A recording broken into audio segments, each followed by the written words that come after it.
Karibu. Asante sana. Habari za asubuhi. Salama sana. Asante. Nataka tuanze na jambo linalozua wasiwasi mkubwa nchini. Na haya ni maneno tuliona jana, imekuwa ikionekana kwa muda sasa.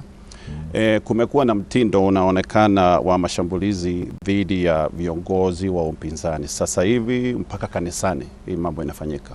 Watoto, wamama wamekuwa pia wakipatikana hapo katikati. Sijui hili jambo linakupatia wasiwasi upi?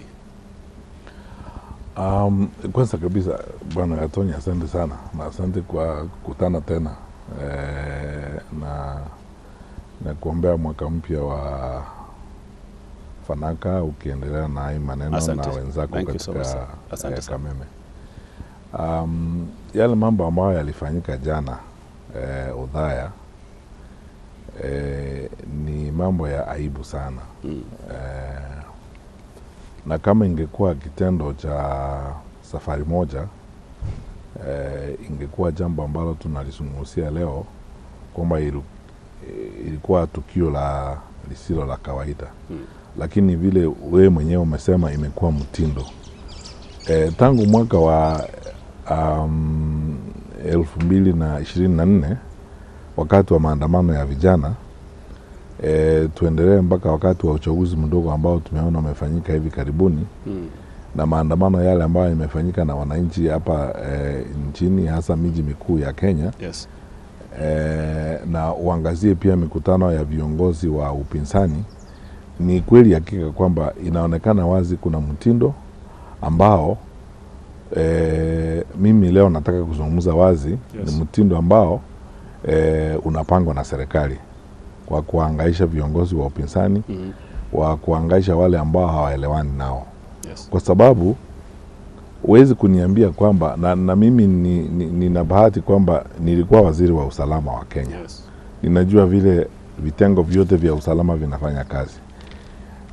Tuliona wakati wa uchaguzi mdogo pale Kabuchai, gavana wa Trans Nzoia mheshimiwa anatembea akifurusha kutoka kwa mkutano wakipiwa risasi na watu wengine risasi kapiwa pale and so on.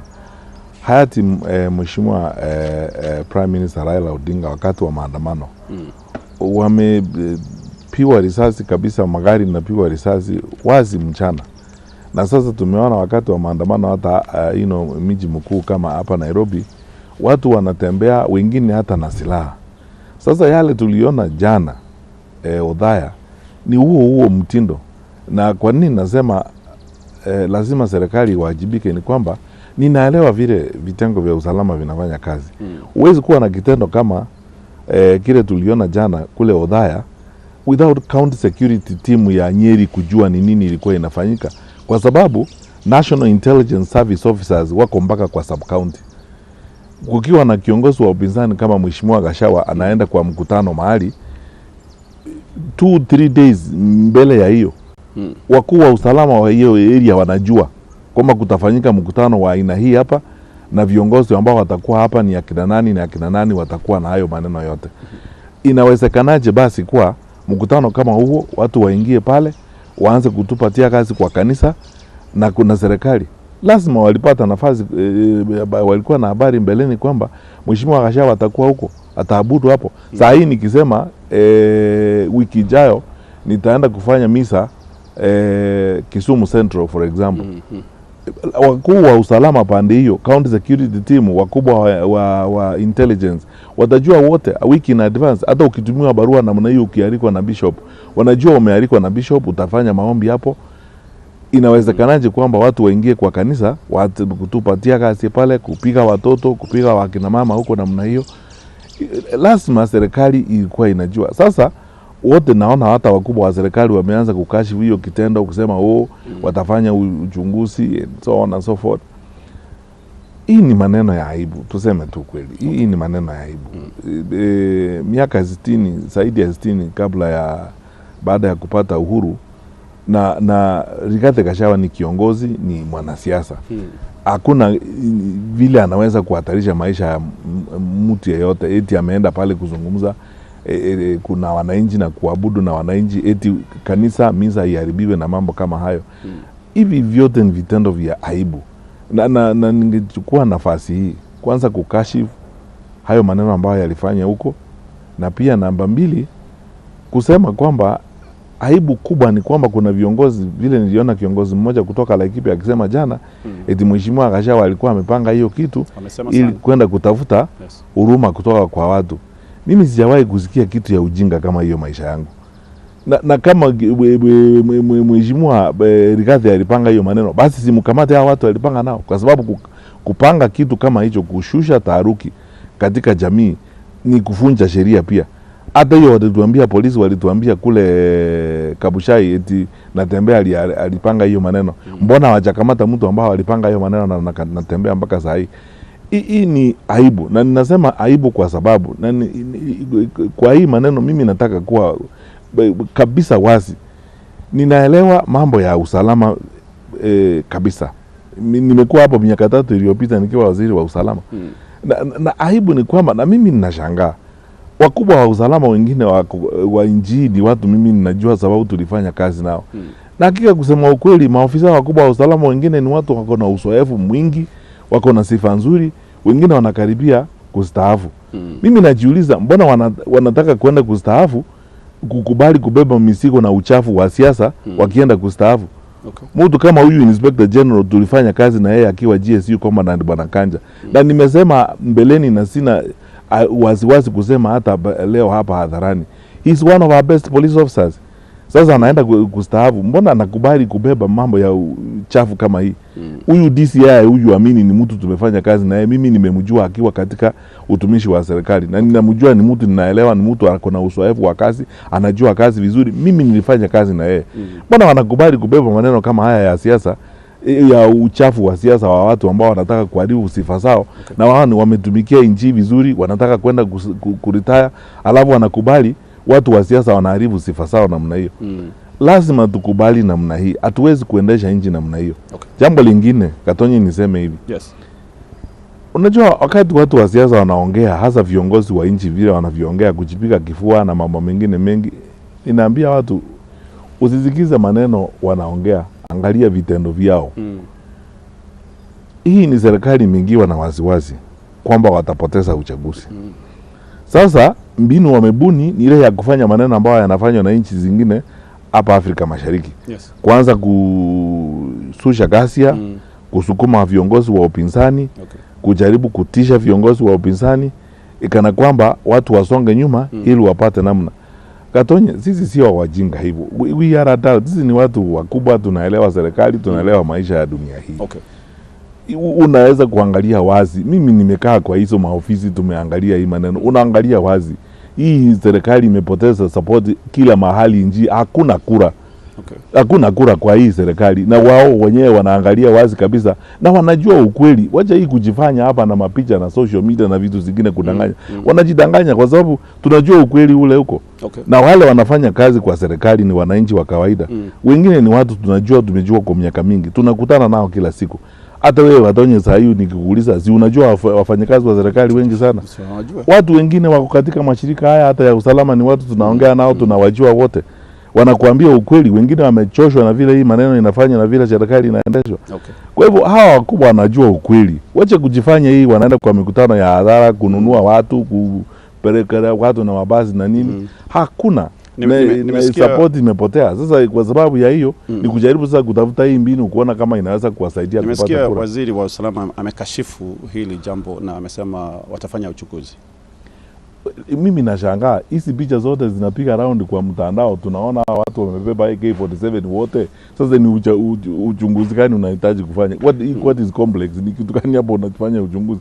Mbona wachakamata hawa? Ofisa mmoja nimeona kwa magazeti leo, ofisa mmoja wa polisi amejitokeza na ameongea na waandishi wa habari, akasema vile walipanga hii maneno and so on. Na ametaja kuwa alikuwa na viongozi wa siasa. Sasa kweli wanangojea filimbi ya nani kukamata hao? Watuonyeshe sasa, wacha tuone wiki kama watafanya hiyo maneno ama ni kuzungumza tu. Tunawaheshimu viongozi na tunataka kuheshimu serikali yetu, kwa sababu hakuna vile tunaweza kuendelea mbele bila kuheshimu sheria ya nchi. Kwa sababu ile kitu inatuweka sisi wote pamoja kama wananchi kwa nchi hii yetu ya Kenya, na ambayo inaweza kutupea amani ni kuheshimu katiba, kuheshimu nchi. Tuende polepole na taratibu ya katiba. Ndio sawa, tuende kwa uchaguzi, kama Wakenya wafanye mabadiliko vile wanataka kufanya mabadiliko, pole pole tuwe na amani. Okay. Lakini tunaamini, na ndiposa mimi nasema kila wakati, huwezi kuambia viongozi wa upinzani watii sheria alafu wewe kama serikali, nyinyi kama serikali mnafunja sheria kila siku. Okay. Na haiwezekani. Na hawa viongozi wengine wengi, kwa sababu nimesema hivi Katonya, hawa viongozi wengine ninawajua na nimewajua kwa muda mrefu sana. Some of them ukiangalia hawa wote kama deputy president na hawa wengine Kindiki na watu wengine, ni watu nimejua kwa miaka mingi as decent people. Ni ukiongea na wao unaona ni mtu ako level headed, ni mtu anaelewa maneno, akiongea unaona ni mtu anaelewa, ni mtu ni watu mimi nimejua, siwezi kuwakashifu sahi kwanza kuzungumza vibaya kuhusu wao, sababu nimewajua kwa muda mrefu. Huyu Kindiki hata akiwa senator, hawa ni watu nimejua kwa muda mrefu. They are smart people, ni watu wanaelewa maneno, wanawezaje kukubali maneno kama haya kufanyika kwa nchi yetu? Okay.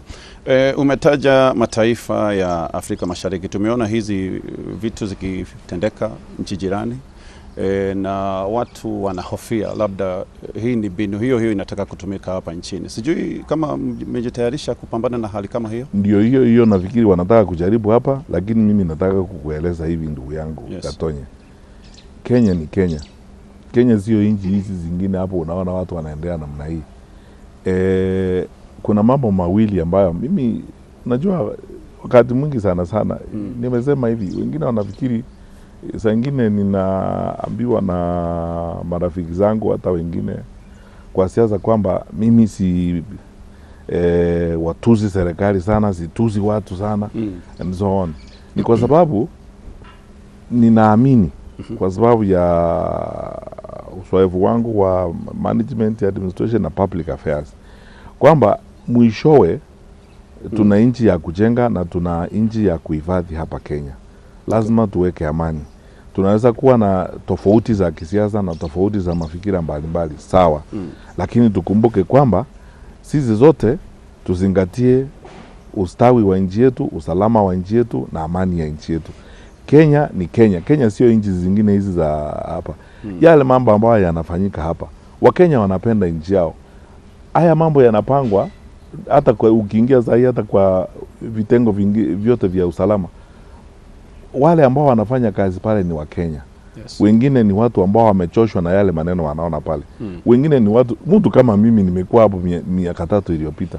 Wengi wa wale watu wamekuwa hapo ni watu tunajuana. Wengine tunaongea nao, wanakuja wananiambia hii, watu vile wamesumbuka na mambo kama haya. Na aibu ni kwamba yale mambo mengine yanafanywa hapa katika majengo ya serikali hapa, magorofa juu, top floors, mambo watu wameamua kufanya, mambo mengine yanafanywa huko magodao ni industrial nini, inajulikana na mashirika ya kimataifa. Gani mheshimiwa? Labda unaweza tuelezea kidogo? Sawa, kutakuwa na wakati wa kuyazungumza hao na wakati wa kuyarejelea hayo. Ni mambo yanayohusia uchaguzi. Lakini waelewe kwamba tuko katika hali ya uwazi wa maneno. Tuko katika hali ya uwazi wa kila kitu kinachofanyika. Ukichukua leo document, uchukue kitu kwa serikali ama ufanye kitu ama unaiba pesa kwa serikali and so on, wale watu ambao wana process hizo payment zote ni wa Kenya. Wengine wanaona hayo maneno vile inaendelea na watazungumza hayo maneno, wataambiana, watatoa maneno. Wao wenyewe wanaona yale ambayo yanafanyika huko. Yale maneno yako nje, makaratasi mengine. Wakati nilikuwa kwa World Bank, nilikuwa nje ya Kenya, mambo mengine unashangaa watu wa nje wanajua kuhusu nchi yetu. Na Wakenya kwa sababu wanapenda nchi yao, kuna mambo mengine wanasema ambayo yanafanyika yanajulikana pale nje. Kwa hivyo Kenya ni Kenya na Wakenya wanapenda nchi yao, wanataka nchi yao iwe na amani. Ndio ninawashauri hawa ndugu zangu na dada walioko kwa serikali kwamba maisha iko namna hiyo. Unafanya kazi yako, unatoa mchango wako wakati unapewa nafasi ya kutoa mchango wako. Wakati wako ukimalizika, unaenda pole na uungwana wako unakaa pale. Nani anajua Mungu anaanza kukupea nafasi nyingine ufanye hiyo kazi. Badala ya kuleta taharuki, kuua watu, kuleta mambo ya aibu kama yale tuliona jana kwa kanisa kupiga watoto. Wale watoto waliamuka asubuhi kwenda Sunday school. Hawakuamuka asubuhi kwenda kupiga tear gas. Na mambo kama hayo. Na unajua sana kibinadamu, tukiwa katika haya maofisi makubwa namna hiyo, nimeona vile viongozi wengine wanaongea hapa na kiburi na kishindo na nini. hata kule kwetu kuna vijana wengine viongozi wawili, kila wakiongea wanaanza kusema sisi ndio tuko na pesa, sisi ndio serikali. Kana kwamba pesa ni Mungu na serikali ni Mungu. My friend, hii maneno yote iko na mwisho. Okay. Inafika mahali inaisha. Na tena ndio mimi na washauri hawa ndugu zangu viongozi walio katika vitengo vya usalama. Usikubali kutumiwa kubeba uchafu wa watu na mipango ambayo inakuharibia wewe mwenyewe sifa kwanza. Inaharibu nchi yako. Na wakati mwingine ikiendelea namna hii, ikifika mahali hata unaweza kushtakiwa wewe mwenyewe na hayo maneno, na wewe huna haja na hayo maneno. Wewe unataka kutumikia nchi yako, umalize kazi yako, ustaabu vizuri, uende nyumbani. Alafu unaanza kuambiwa maneno kama haya tunaona, eti watu wanaenda kupanga, alafu asubuhi unaamka kuzungumza maneno ya aibu. Eti kiongozi ameenda kujipangia. Nani ana AK47 kwa nyumba yake? Nani anatia kazi kwa nyumba yake? Na tuseme hakika kweli, Gatonye, kama wewe uko na AK47 kwako, ama kama wewe uko na tia kazi kwako na serikali haijakuja kutafuta hiyo tia kazi, wameshindwa kuuza wapi? Si kitu tunaweza nunua supermarket. Lakini mheshimiwa, kuna watu wanaweza sema hii si mara ya kwanza mambo kama haya kufanyika. Wanaweza sema kuna wakati ilifanyika mara moja wakati wa serikali ya Uhuru Kenyatta, ilifanyika pale Keno. Wanaweza sema kwamba, by the way, nakumbuka ile incident ya Keno kabisa, kana kwamba ilifanyika jana. Nilikuwa Naivasha siku hiyo, nakumbuka ilikuwa Jumapili, nilikuwa Naivasha. Nilikuwa nimeenda Naivasha kwa shughuli ya kifamilia na marafiki zangu wengine huko. Tulipokuwa hapo, PS akanipigia simu Kibicho kuniambia sisi ndio tumepigia Inspector General wa polisi kumuuliza nini kitu gani inafanyika Keno. Incident ile ilikuwa inafanyika Keno, ilikuwa imepangwa na wanasiasa, walikuwa wameleta watu na matatu kutoka Nairobi, East Nairobi, kuja kususha kasi ya pale, kutafuta huruma pale na kutafuta waonewe huruma wakati wa uchaguzi. Sisi ndio tulipigia wakuu wa polisi siku hiyo, akina Mutiambai na Deputy Inspector General Mbowa siku hiyo, kuambia wacheni na maneno ya kaza. Mtu wa siasa akienda hapo, hata akienda hapo ongee kuanzia saa 1 asubuhi mpaka jioni, hiyo ni shida gani kwako? Na wakati mwingi nikiwa waziri wa usalama mwingi, nilikuwa nakuta wanasiasa wanakuja kusema sijui huyu asifanye mkutano nini. Nilikuwa nawauliza, my friend, mtu wa siasa haiko na hatari kwetu. Ukiangalia threat profile ya nchi, wanasiasa, mtu wa siasa kazi yake ni kuongea. Na anaongea, wacha aenda aongee. Dunia ishe. Ile sheria kwanza hata ilitolewa kwa vitabu zetu ya kunotify OCS kama unakuwa na mkutano wa hadhara, public rally. Hiyo ndio inakuwa na shida, kwa sababu wakati mwingine kuna sehemu zingine za nchi hii ukinotify OCS unaenda kufanya mkutano, kikundi cha upinzani pia kinaingia kinataka kufanya mkutano huko. Mara kwa mara serikali inaingilia kati kwa sababu wanataka maisha isiharibike wakati huo na mambo kama hayo. Lakini wakati huu sasa hata hakuna hiyo. Hii ilikuwa kanisa. Si mkutano wa hadhara and so on. Kanisa wanasema kanisa uongee juu yako na watu wale ambao wanasimamia misa. Hata wakati mwingine mimi napenda kwenda kanisa, nakaa tu hapo katikati, naomba na abudu, napotea. Sababu ni kanisa tumeenda sisi kuabudu dhambi zetu na kumuomba Mwenyezi Mungu. Wakikuonea huruma wakupea nafasi usalimie wananchi, utasema usalimie wananchi na uondoke. Kwa maoni yako mheshimiwa, is the Inspector General of Police, nafikiria ako in control ama wanasiasa wamechukulia kazi yake? Kusema tu ukweli, na mimi niko na historia tofauti na wengine, kwa sababu ni vizuri nizungumzie hili jambo na uwasi ule ambao mimi mwenyewe naelewa. Nimesema Kanja nimemjua kwa muda mrefu sana, na ukiangalia Kanja na wakuu wengine wa usalama ni watu nimejua kwa na uzoefu wa kutosha. Siwezi kuwa mimi na taswishi kwamba ni mtu ambaye haelewi kazi yake na ajui kazi yake. Lakini ukweli ni kwamba ukiwa katika hiyo ofisi ya Inspector General, mara kwa mara unasukumwa, wakati mwingine unaweza kusumbuliwa, wakati mwingine kuna wanasiasa wengine ambao wanafikiri kwa sababu ya uhusiano wao na wakubwa wa serikali na State House na wengine wanaweza saa nyingine kujaribu kuchukua sheria kwa mikono yao. Kwa hivyo huwezi kusema eti Inspector General is not in control. Ni kusumbuliwa, nafikiri awe anasumbuliwa. Na unajua siasa ya nchi yetu vile iko, uwajibikaji kwa mambo ya umma hasa wanasiasa uko chini sana. You know, watu wanafikiri kwamba wakati wewe mnajuana na mkubwa wa nchi ama wewe unaenda kutesa mtu ambaye anaonekana kama ni mpinzani wa mkubwa wa nchi, kwa hivyo wewe unapaswa kufunja sheria. Kwa hivyo sio eti Inspector General is not in control. Mimi nafikiri he is in control, lakini kila wakati hiyo ofisi inakuwa na pressure, na msukumo kutoka kwa siasa. Lakini uko na wasi kiasi gani ukisikia kwamba polisi na wahuni wakati mwingine wanaonekana wakiandamana kufanya vitendo kama hizo? Wasiwasi ni kwamba, by the way, hiyo ni kweli, na nimesema hapo hadharani. Unajua kuna mkubwa wa usalama siku moja alikuwa anatuambia, wakati nilikuwa katika usalama, kila wakati tukiwa na shida kwa nchi, alikuwa anatushauri wakubwa wa usalama wote, generals hata wengine kwa military, ni watu ambao wana uzoefu mkubwa sana kwa maneno ya usalama. Tukikaa kwa room wanatushauri, you can't shoot your way to stability. Huwezi kutumia risasi kusaidie.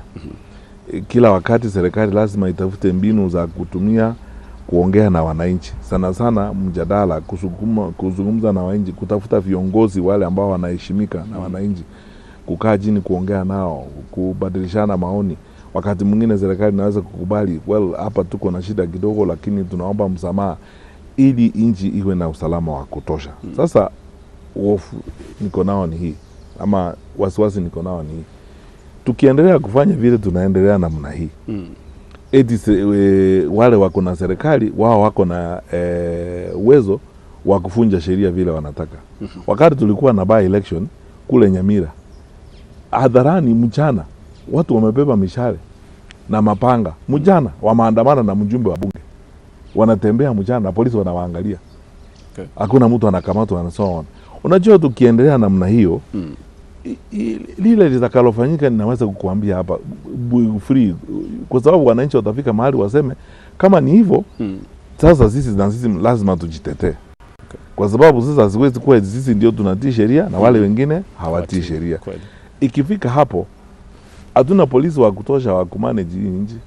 Nikwambie tu ukweli, hakuna. Na tunaweza kusoma katika nchi zingine yale ambayo yamefanyika huko. Unajua watu wanajigamba, tuko kwa uongozi, sisi tuko na vifaa, tuko na bunduki. Kuna wakati hizo bunduki haziwezi kukusaidia, kwa sababu wananchi watafika mahali wamechoka na watachukua sheria kwa mikono yao, na hakuna kitu utafanya. Nikupee mfano moja. Kiongozi mmoja katika nchi moja hapa ya Asia ambaye alitoroka, asubuhi alikutana na waandishi wa habari, anawaambia yeye kwa maisha yake hajui kitu inaitwa surrender, hajui kitu inaitwa departure. Yeye yako in control na atafanya kile atakachoweza kuhakikisha kwamba kila mtu ametii sheria. Saa 3 baadaye alikuwa anatafuta ndege ya kutoroka nje. Na hawa, acha nikuambie hawa, tusipoangalia hii maneno, siku moja wao wenyewe wataanza kutafuta namna ya kutoroka. Kwa hivyo that is why it is important kila wakati, ni lazima kila wakati tuhakikishe kwamba tunashauriana, kwa sababu hakuna mtu akona uwezo kujua kila kitu dunia hii. Hakika hata serikali inaweza kufanya makosa, tuseme tu ukweli. Ni kucha mbele kushauriana na watu kusema okay, kama ni hivi tufanye namna hii. Kuambia wale watu tuko nao, tafadhali tusiende hapa, tutaenda zaidi. Hiyo ndio sababu mimi wakati mwingine hata nikiwa kwa public meetings, mimi sitaki kuanza na kutusi watu, huyu ako namna hii. Hapana. Tuko na shida ya nchi, tunahitaji kusuluhisha, na lile tunalohitaji zaidi ya mambo yote ni kuzungumza sisi wenyewe na kutafuta njia tunaweza kuweka watu wetu pamoja, tutii sheria, tujenge nchi yetu, tuende mbele. Kwa sababu makosa ikifanyika leo, tuzungumze hayo makosa kwa uwazi, tuseme makosa imefanyika, tutafute mbinu ya kurekebisha hii, tuende mbele tukiwa pamoja. Lakini tukifika mahali sehemu moja inasema mimi ndio niko na nguvu, hakuna kitu utafanya, nitakufunga, nitakuua, nitakufanya sijui nini, sawa. Wananchi wakifika mahali wanasema kama ni hivyo, basi tuende mbele, utafanya namna gani? Umeona nchi zingine hapa wananchi wanachoma manyumba ya mawaziri, manyumba ya wakubwa wa serikali mpaka ashes. Hiyo yote inaanza namna hii na kazumba kama hii. Haya, tukimalizia haya masuala ya usalama, gazeti nafikiri ni jana lilisema kuna mtu asiyejulikana na alikuja akaingia kwa ofisi ya waziri wa usalama sijui alikaa masaa 5. Wewe umekuwa waziri wa usalama sasa. Sijui kama tuamini ni ukweli ama inawezekana kitu kama hii kufanyika kweli. Unajua Gatonye ndugu yangu, kuna wakati mwingine mimi najiuliza, unajua mimi sikujua eti kwamba maisha yangu takuja kuona vitu zingine naona zinafanyika nchi. You know, wewe wacha nikuulize, hata kama huna ubongo kwa kichwa yako, ni mchanga umechaa huko, unaweza kuamini hiyo maneno unaambiwa? eti Nyayo House, unajua mimi nilikuwa hapo. Yes. Nilikuwa kwa hizo unapajua pale. Nyayo House iko na rings za security kama 5. Unaenda ofisi ya security ya minister. Uko clearance nje, clearance in the building. Ukiingia kwa lift una sentries police wanakukilia. Ukiingia kwa lift uende juu floor nyingine yote, na ukitoka kwa lift hivi kwa floor ni askari wanakupokea. Alafu uende kwa ofisi ya waziri and so. You know, kuna mambo mengine unasikia ndio yale unajua wazungu walisema ujui kama utacheka ama ukasirike. Lakini lile ningesema, kwa sababu mimi sitaki kulizungumzia hili jambo, ni jambo la aibu ya ajabu. Sasa kuzungumza maana. Aibu kwa sababu ni uongo ama aibu kwa sababu haliwezi fanyika, mheshimiwa? Nikuulize, inawezekanaje? Lazima kuna mambo ambayo yanafanyika hapo. Unajua wananchi si wajinga sana. Ndio nasema, na kwa heshima kubwa sana kwa wale viongozi wetu wako kwa serikali, tafadhali tuheshimu akili na uwezo wa wananchi tunaowaongoza. Kuna mambo mengine tunaambia wananchi ambayo unashangaa kwa sababu inawezekanaje.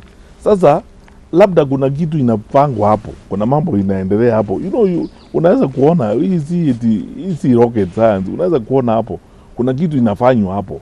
Utakuja kusikia baada ya miezi 2, miezi 3, sijui passport ilitolewa, sijui nini, sivyo mambo. Kuna ujeuri unafanyika hapo. Sasa story imeanza kuundwa. Okay. Unawezaje kuingia kwa ofisi ya waziri wa usalama ukae huko 5 hours? Na tena Nyayo House, sio kwingine. Nyayo House. Sababu mimi nafikiri wakati mwingine naanza kukuambia kwa maoni yangu mimi, ile usalama huko kwa Nyayo House na management ya security kwa Nyayo House ni kali hata kuliko office of the president na Harambee House. Okay. Alafu sasa useme tuliingia hapo, hata ukienda kwa basement ni askari unapatana nao. Lazima iwe tu ni mambo ya watu wa ndani wamefanya. Okay. Na ndio nasema, unajua ni jambo la aibu, mimi sitaki kulizungumzia. Okay. Nifikiria maneno kama wacha tuheshimiane, tuheshimu wananchi. Okay. Kuna mambo mengine tunaambia wananchi.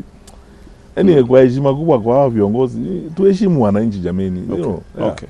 Asante mheshimiwa. Tuongee mambo ya elimu kwa sababu ulihudumu kama waziri wa elimu na umesifiwa sana kwa mageuzi mengi ambayo umeleta. Unaionaje hali ya elimu kwa sasa, kwa sababu kumekuwa na kilio kikubwa sana cha wazazi? Wiki iliyopita sijui kama mambo yamebadilika, tulisikia 400,000 ya wanafunzi wako wamerejea shuleni au wa grade 10. Najua yale mambo ambayo yanafanyika na nitaeleza polepole kwa hili swali, kwa sababu ni swali liko na uzito sana, sio kwa maisha ya jamii katika nchi yetu, lakini katika maendeleo yetu kama taifa.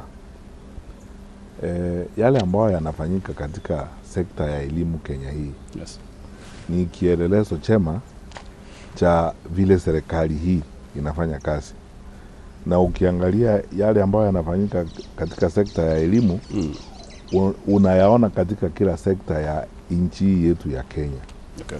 Viongozi wetu wa serikali badala ya kutumia wakati wao mwingi kupanga mambo maendeleo na maisha ya wananchi wetu, wakati wao mwingi unatumika kwa mambo zingine ya kuchekesha tu, yani eti ni kutumia pesa kununua watu na mabasi kuwapeleka mikutano, vitu kama hayo, ndio pesa inaenda. Kwa hivyo basi nieleze hili jambo. Kwanza, makosa mingi imefanyika. Watoto wakafanya mtihani, mtihani ukachelewa kidogo, wakati wa chagua kwenda katika grade 10 unaweza kuona sehemu nyingi, nizungumzie hata sehemu ya Mlima Kenya, watoto wengi katika sehemu hiyo nimeona, na hata mabarua nimeona, ukiangalia takwimu za huko wamechaguliwa katika category 4 wengi.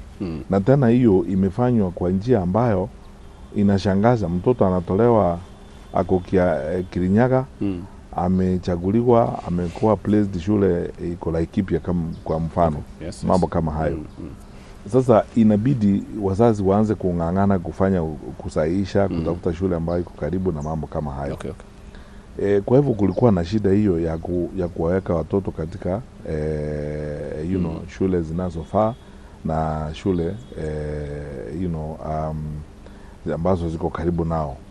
Haya, uingie tena kwa hizo shule zote, capitation haijaingia. Kama quarter 1 and 2 ya capitation haikutolewa, walimu wakawa na madeni karibu 53 billion ama 54 billion hapo.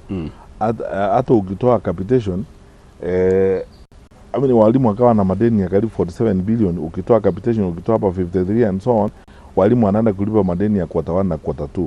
Kwa hivyo quarter 3 hujatoa pesa ya capitation, walimu bado wako na madeni.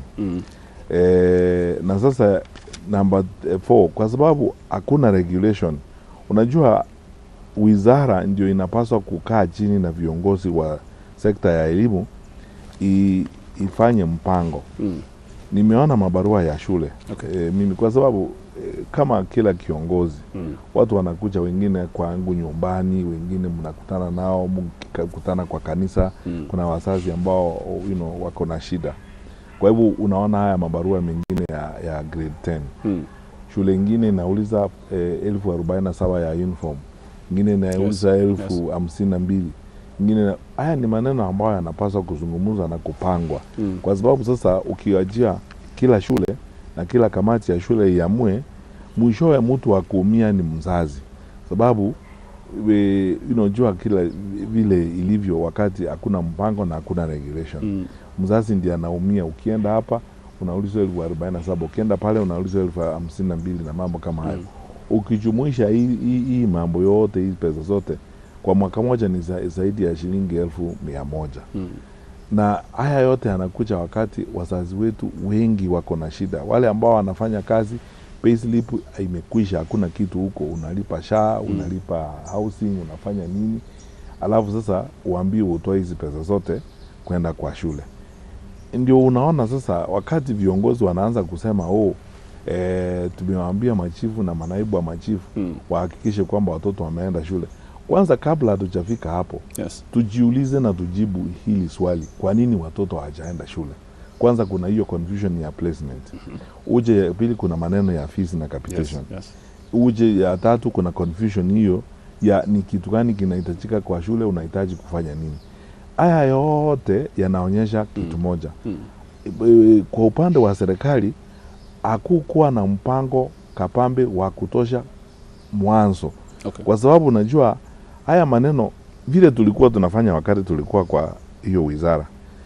Mimi kama ningekuwa kiongozi wa nchi, hayo ni maneno ningemaliza mwezi wa Novemba. Kabla wazazi hawajaenda Christmas na mambo mengine. Na waziri mkae chini na waziri akuonyeshe hii ndio inafanyika. Na waziri aanze kuhusisha kamati za wazazi na shule. Anatangaza pale mapema even kabla placement haijafanyika. Kila mzazi Kenya, kila kamati ya wazazi, kila mtu, viongozi wa dini ambao kwa sababu dini imeegeza sana kwa elimu, kila mtu anaelewa ni kitu gani kinafanyika. Sio eti ungojee sasa kwanza mtihani utoke. Pili, placement ni shida kubwa.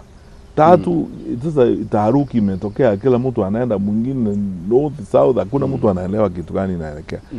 Na unaona wazi kwa wakubwa wa serikali wao wenyewe, mmoja anatuambia wale wameenda shule ni 61%, mwingine anasema ni 71, mwingine anasema ni 91, na wote ni serikali moja. Unaona clearly kuna shida ya coordination kwa serikali, kwa sababu wakati ule tulikuwa tunakaa chini, nikiwa katika wizara, even wakati nilikuwa nimetoka katika wizara ya elimu, nikiwa Ministry of Interior, kwa sababu coordination of national government pia ilikuwa responsibility yangu. Tunakaa chini, waziri wa elimu Profesa Magoha, mimi mwenyewe tunakaa pamoja, na tukitaka mambo ya takwimu za kuenda shule tunaita Minister of Planning. Kwa sababu yeye ndiye akona Kenya National Bureau of Statistics. Tunatafuta mbinu ya kujua hakika ni nani yako wapi na ni nani ameenda wapi. Okay. Kufikia Novemba tumepanga hii maneno yote imemalizika.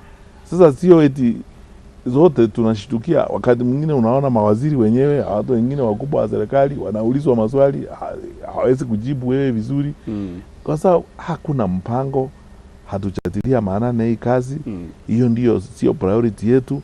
Sasa mzazi na mtoto na mwalimu wote wameachwa kujitetea. Hiyo ndio shida tuko nayo katika sekta ya elimu. In total, mtu akikuuliza tu describe sekta ya elimu in Kenya in one word, chaotic. Okay. Ni shida, hakuna mtu anaweza kukuambia kitu ya kweli. Sasa angalia wale wamefanya KCSE, wale wamekuwa selected kwenda university, na TVET hapa katikati nini inafanyika. Mambo ya student loans, sijui kama kuna mtu anaelewa ni kitu gani inafanyika. Kila nikienda niko nje nakutana na wananchi. Nilikuwa kwa mkutano wakati mwingine Kisumu, nakuta wanafunzi wa vyuo vikuu wengine wanakuambia mimi nimesimamisha, nimedifaa and so on. Nitarudi baadaye kwa sababu siwezi kulipa hiyo pesa. Wewe jiulize Gatonye, tukiendelea namna hii miaka 3 ama 4 ingine, kutakuwa nini kwa nchi? Tukiendelea na hii shida unaona namna hii, confusion hii. Wasiwasi inaendelea namna hii. Ile kitu tu naendelea, ile kitu ya muhimu kwa hawa wenzetu, ndugu zetu viongozi wa serikali. Kitu muhimu kwao ni baraza, kubeba watu, kuwalipa na kujipiga kifua.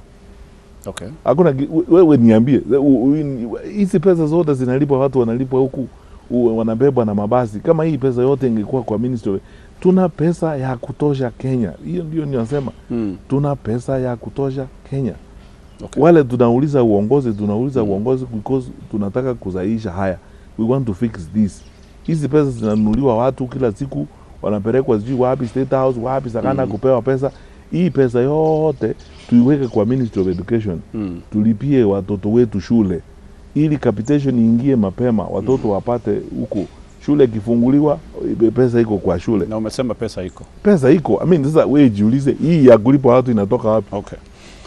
Mheshimiwa, wazazi especially wa grade 10 wanalia wanaongezewa pesa, lakini hizi ni pesa fiche, zinafichwa, development fees.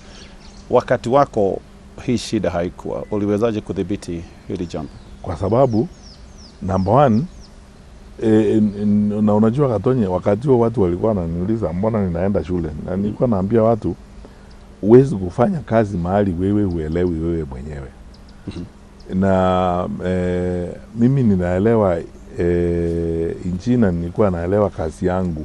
Ninaenda kwa shule, ninakaa na wazazi pale, ninaenda hata kwa ofisi ya basa, namwambia anipe receipt book ile imebaki, ulilipisha watoto pesa ngapi. Ni unajua Education Act, sheria ya elimu Kenya, inasema kwamba shule ni za waziri wa elimu. Ndio mwenye shule ndiye anasimamia shule. Anahitaji kujua ni kitu gani kinaendelea. Unajua yale mambo ambayo yanasikitisha, na unikubalie niongee haya kwa ubana kidogo. Unawezaje kuwa uko na mke, ako na mimba, unajua majaliwa ya Mwenyezi Mungu miezi 9 kutoka sasa tutabarikiwa, kutakuwa na mtoto. Wewe unakaa tu ukiregarega huko, unangoja miezi 8 na nusu ndio unaanza kukimbia kuuliza watu, by the way, watu wakizaa wanaendanga wapi, and so on. Hivyo ndivyo serikali yetu inafanya saa hii. Mimi nashangaa ni kazi gani inafanyika katika wizara ya elimu mpaka ufike wakati huu wazazi wanateseka namna hii. Watu tuko wapi wakati huo? Wale tumepewa majukumu ya kufanya hii kazi tuko wapi? Na tena unajua hii si eti ni kitu ngumu kufanya. Sisi wakati tulikuwa kwa wizara, hiyo ndio kazi yangu. By January, kama mtihani unaenda kufanywa mwezi wa Oktoba, tukifika February mimi nauliza ni watoto wangapi watafanya mtihani mwaka huu. Kwa hiyo grade 9 ni watoto wangapi? Ninajua naanza kukuambia ni watoto wangapi. Nafasi zile tuko za grade 10 ni ngapi? Tunahitaji kufanya nini kuhakikisha kwamba grade 10 ikifika tuko na vifaa vyote tunahitajika kuwa nazo? Na hawa tunawaplace namna gani? By the time tukifika mwezi wa 7 saa ile budget imesomwa na imepangwa, mimi nimeanza kupanga pesa zangu na mambo yangu, kwa sababu wale wazazi wako pale nje, walimu na watoto wanategemea sisi kama viongozi wa sekta ya elimu kufanya haya maneno. Kwa hivyo ni kujibu directly, ni kujipanga, ni kuwa na information ya kutosha, ni kushughulikia kazi yako, kuamka asubuhi ushughulikie ile kazi umepewa ufanye. Na ukifanya hiyo kazi kwa uaminifu na uadilifu, hakutakuwa na shida yoyote. Hii ni kazi rahisi. Mimi ni kazi rahisi mpaka ninashangaa saa ingine. Na ndio nasema Wakenya nipe hii kazi muone. Hakuna siku mtaamuka hata siku moja. Hakuna siku mtaamuka kuuliza eti watoto wamepeleka wapi.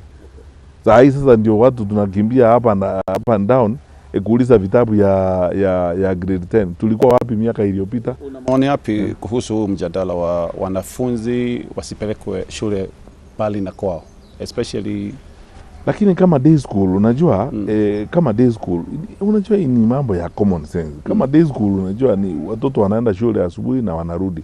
Na tulikuwa tumeanza mpango wa kuhakikisha kwamba idadi kubwa ya wanafunzi wetu wanaenda kwa day school. Kwa sababu boarding school ni nzuri ndio, lakini zingine zina changamoto nyingi. Na ndiposa tu wakati wa 100% transition Mheshimiwa Rais Kenyatta alizingatia eti tuweke pesa nyingi kusupport infrastructure development, tuwe na classrooms. Tukishirikiana na wajumbe wa bunge, kusema ukweli wajumbe wengi wa bunge kupitia kwa CTF wamefanya kazi nzuri sana ya kujenga madarasa katika secondary schools za nyumbani. Kwa hivyo tukishirikiana sisi wote tuwe na madarasa ya kutosha, tuwe na vifaa vya kutosha and so on. Mimi kwa maoni yangu tunahitaji kuongeza nafasi za shule, nafasi za vifaa vya shule na njia ya kufundisha na kuelimisha watoto wetu. Mahali hatujafanya tuendelee kufanya, sababu unajua mimi sijui nchi dunia hii kama wewe unajua. Katonya unaweza kuniambia mimi sijui nchi dunia hii ambayo imemaliza kujenga shule, imemaliza kujenga kila kitu. Ukienda hata nchi kubwa, hata uende Marekani, uende Uingereza, bado hata saa hii watu wanazidi kupanua vifaa vya elimu, kwa sababu elimu inapanuka, tunaendelea kuzaa, idadi ya watu wetu inaendelea kuongezeka na kuna watu kutoka nchi zingine ambao wana nia ya kuja kujifunza ama kufanya masomo yao hapa. Kwa hivyo tusingatie kwamba tukae tukiendelea mbele kufanya haya, kwa sababu nikupee mfano moja. Wakati nilikuwa katika wizara ya elimu,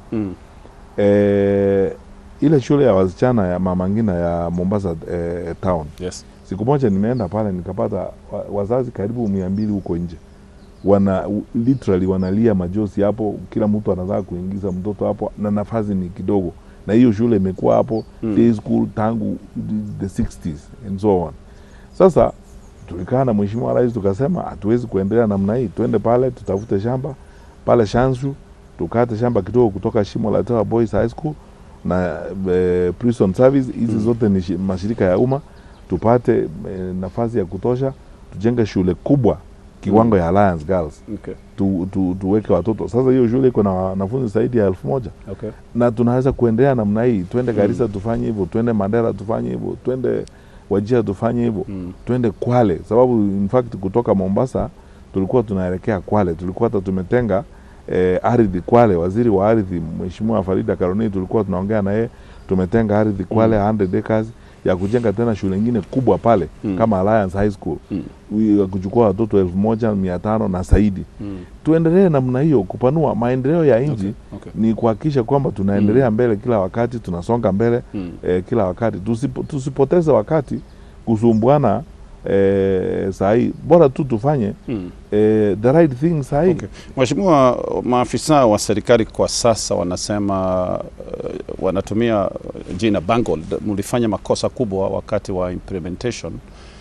Uliacha hata CBC, siku hizi inaitwa CBE, ati kwamba maybe we were not ready as a country. No, unajua Waswahili walisema zamani mjaua jembe si mkulima.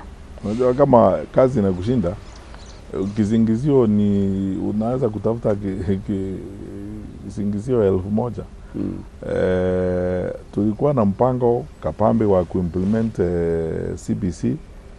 Unajua, na wakati mwingine nitalizungumzia hili kwa urefu sana. Mimi makosa niliona ya kwanza ni wakati wenzetu hawa waliingia kwa serikali kabla ya hata kuelewa ni kitu gani kilikuwa kinaendelea, wakaanza na kamati. Yes. Unaanzaje kusahihisha kitu ambayo huelewi wewe mwenyewe? Wakaanza hitu tunataka kusahihisha hii maneno, then wakaanza chaos siku hiyo. Na wamekuja na hiyo kasumba kusema makosa ilifanyika, na makosa yao wenyewe hawajui ni makosa gani ilifanyika. Unawezaje kurekebisha makosa ambao wewe hujui ni makosa gani? Okay. Okay. Shida ilianzia hapo. Na tena tukubaliane hivi Katonya. Hii si eti ni jambo ngumu sana kufanya, na mambo tuseme tu ukweli, na kila wakati vile nasema tuambiane tu ukweli. Hawa ndugu zetu na dada kwa serikali, wao badala ya kukaa chini wasungumze na watu waelewe, wapange maneno, siasa na survival ndio inachukua muda mwingi wao kuliko kufanya kazi. Kwa sababu hata wakati mwingine nimekuwa kwa mkutano Kiambu, nilisema mbona serikali haiiti mkutano na washikadau wote? Uite viongozi wa walimu, uite unions, viongozi wa wazazi, viongozi wa dini, kwa sababu dini imewekeza sana kwa elimu, na wasomi ambao wanaelewa haya maneno. Tuwe na mjadala wa kureview hii maneno. Kama mimi ningekuwa rais wa nchi hii, kwa sababu this is a new curriculum, ningekuwa kila mwaka ninakuwa na the brief report na review kila mwaka. Tunaendelea namna gani, tuko na shida mahali, na mwambia waziri nataka uangazie hii, ukae hapa kama rubani wa ndege anakaa kwa cockpit, kwa sababu wewe ndio unatubeba, unabeba watoto wetu wote, wewe ndio rubani. Kila mwaka ukifika utafute wiki moja, ukae chini na washikadau wote, muelewane shida iko wapi, na tuanze kuanticipate mbele. Tukifika pale huenda kutakuwa na shida fulani. Okay. Tuone kama serikali vile tunaweza kujitayarisha, tuwe tayari sasa kushughulikia hilo jambo kabla halijafanya. Ilikuwa makosa kufutilia mtambo wa NEMIS, uliacha NEMIS, sasa kuna hiyo ndio makosa kubwa zaidi wamefanya, kwa sababu NEMIS tulianza na National Education Information Management System. Yes. Ni muradi tumefanya na World Bank, umechukua pesa mingi sana. Unaona hii shida, unaona saa hii ya placement ya watoto imetokana na hiyo shida. Na tuseme tu ukweli, it's not right to pass judgment, lakini we are not fools. You can see clearly the doing away with NEMIS haikuwa kitu eti NEMIS imeshinda kufanya kazi. Okay. Ni corruption tu, kujaribu kutafuta system nyingine ya kufanya tendering ili watu wapate pesa. Kwa sababu even NEMIS had a problem hiyo ya tender, mbona hatu kusema tukae chini tujue how do you even do away with a program you have not reviewed? Okay. Ujaangalia useme makosa ilikuwa wapi, na wakati tulianza NEMIS wa Kenya waelewe. Mpango wa NEMIS tulifanya kuhakikisha kwamba kila mwanafunzi ambaye anaingia shule anapewa UPI namba kama ID card ya mwanafunzi. Na unatumia hiyo namba tangu uingie standard 1 mpaka PhD ndio unatumia. Tukifanya transfers ya shule, ya pesa ya shule, kama tunatuma pesa kwa primary school, tunatuma tukitumia namba zile tuko nazo za wanafunzi. Secondary school the same. Tukienda placement ya TVET na placement ya university na placement ya KUPS, wote hiyo ndizo namba tunatumia all the way. Kwa sababu hiyo inapunguza kufanya makosa. Sasa wakati nasikia watu wanasema tumetuma pesa kwa shule ambazo hasipo, I mean, you can understand why NEMIS was removed. Okay. Tukimalizia, wanasiasa wengine wanasema wangependa kufuta CBE ama labda do away with it. Unajua wale ambao wanasema hivyo ni wale wanafikiri mtindo wa elimu ndio uko na makosa. Okay. Katonye, mimi nafikiri maisha yangu, kiwango kikubwa cha muda wangu wa kufanya kazi ni kuwa karibu na sekta za elimu and so on. Ukienda Amerika, mtindo wa elimu ni tofauti. Ukienda Finland, ukienda India, ukienda Australia, lakini wanafunzi kutoka Australia, India, Kenya, Uganda, Nigeria wanakutana University Cambridge. Okay. Wanasoma pale wote, wanapata degree kutoka Cambridge. Mtindo wa elimu sio makosa. Okay. Makosa ni utekelezaji na management. Hata ukileta mtindo wowote wa elimu, ni kuhakikishia ukweli hapa. Kama kuna uongozi duni, kuna kuzingatia siasa kuliko kufanya kazi, na kama kuna utekelezaji ofyo wa mtindo wowote wa elimu, result itakuwa hiyo. Okay. So badala ya watu kutumia muda mwingi kusema ni mtindo wa elimu sio shida. Okay. Shida ni utekelezaji. Asante. Haya, tutapungua kidogo mheshimiwa. Tugutithio hanini ni tugucokereria. Tugathie kuraya na tugicoka ni gukorwo ngithoma imwe cia message iria utoikirie. Thank you so much. Asante, tutarudi tu baada ya muda. Asante.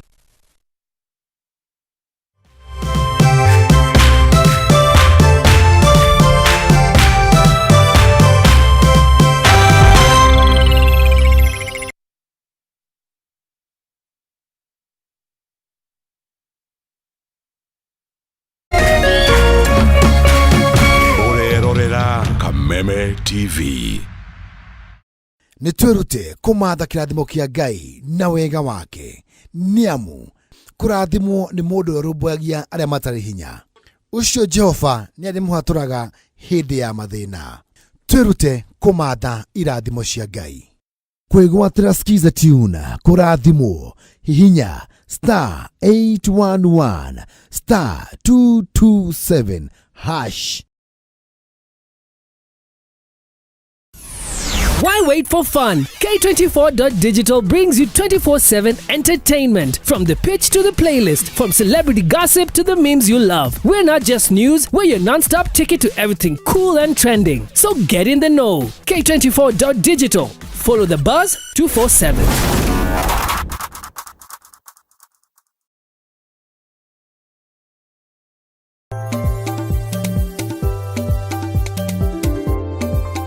Kiumia giki tabarĩra-inĩ ya Kayũ ka mũrĩmi turarĩma ũrĩmi wa werũ-inĩ kana kũndũ kũrĩa kwaraga mũno na tũrĩngana na Kalalu kaunti-inĩ ya Kilifi. No ũgwĩtire werũ-inĩ no rĩu nĩ kũndũ kwega tondũ tĩri wakuo nĩ mwega, kĩrĩa wagĩte no maĩ. Twategire maĩ rũĩ-inĩ rũrĩa rwa Galana tũgĩetha contours, nyamũ ciĩtagwo contours, that is an engineering term. Miaka 3 mithiru mundu ari guku agiuka guku no arigwo ni kwari. Variety iria twina cio guku meja ni mbembe, igafuatwo ni gitunguru, igafuatwo ni henya muingi twitaga stevia.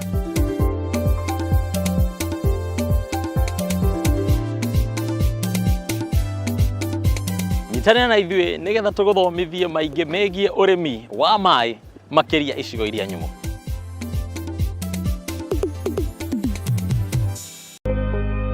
Thutha wa nduma nene nĩ ũtheri mũnene, narĩo riũa rĩa wega rĩgacangarara na kũrehe ũtheri ona mwĩhoko wa muoyo. Na ripoti ya Ngai ĩrauga atĩ niĩ ndarĩ mũrwaru tondũ ndĩ haha ndĩmwĩre atĩrĩrĩ, I am a living testimony. Kwĩ Ngai matu-inĩ ũkaga ihinda rĩrĩa rĩagĩrĩire. Tabarĩra ya gĩthima kĩa muoyo rĩu nĩ ĩragũkinyĩra kũhetũkĩra Kameme TV. Amen. Ũkĩaga kũinũkia kĩndũ reke ũndũ ũyũ ũkinye mũico. Ũgĩtabarĩrwo nĩ Martin wa Janet HSC. Tabarĩra ya gĩthima kĩa muoyo ĩrĩa ĩkoragwo ĩgĩũka haha ũkamenya kĩhonia na ũgathikĩrĩria na ũgateithĩka. Nĩo mũthenya wa kana kwambĩrĩria thaa 2 cia hwaĩ-inĩ na gũcokera mũthenya wa Jumatatu thaa 8 cia mĩaraho. Ndũkahetũkwo nĩ tabarĩra ĩno nĩamu haha nĩho gĩthima kĩa muoyo. Na kisha moja kwa moja mtazamaji, basi nakupeleka hapa basi hadi kwa upande wa Japana. Kati huo magaidi wakaanza kuchokoza jamaa fulani alikuwa gaidi Zunyoizi na familia yake. Wewe, kwa nini mnakaa kwa meza yetu? Kwa nini mnakuja kukaa kwa meza yetu? Sasa jamaa wetu taikaona kuona hivyo akaumwa. Mwanzo hapa mtazamaji ni kwa restaurant, sio kwa nyanya yako. Hii ni restaurant. Mtu analetwa hapa na pesa zake. Haya! Kaona akiwa na umama, akamuita kamama. Kamama, pigwa shock. God of Thunder. Akachomoka biguni, akakuingilia. Moyo wake unanyonywa. Cheki venye na ambavyo jamaa anakaushwa na Hanzo Hasashi Rauda ako na machungu baya mbovu. Mtu nataka kuja kuuza uoga. Nakuja kuuzia nani uoga? Mimi ni mtu anawakilisha taifa mzima, alafu mtu anataka kuja kuuzia mimi uoga. Mavirenya kibisa Abiru Chwadi kanafurahia mwanzo firirida imewekwa. Wewe kwanza kanasikia firirida ni ya Monyonyi, kanasema mambo iko shwari kibisha. Nyitanagira na DJ Junior the Hindi kwambĩrĩria muthenya wa kiumia nginya aramithi ciahanda thaa 4 cia utuko, na rio muthenya wa Jumamothi ni ciahanda thaa 10 cia hwaĩ-inĩ.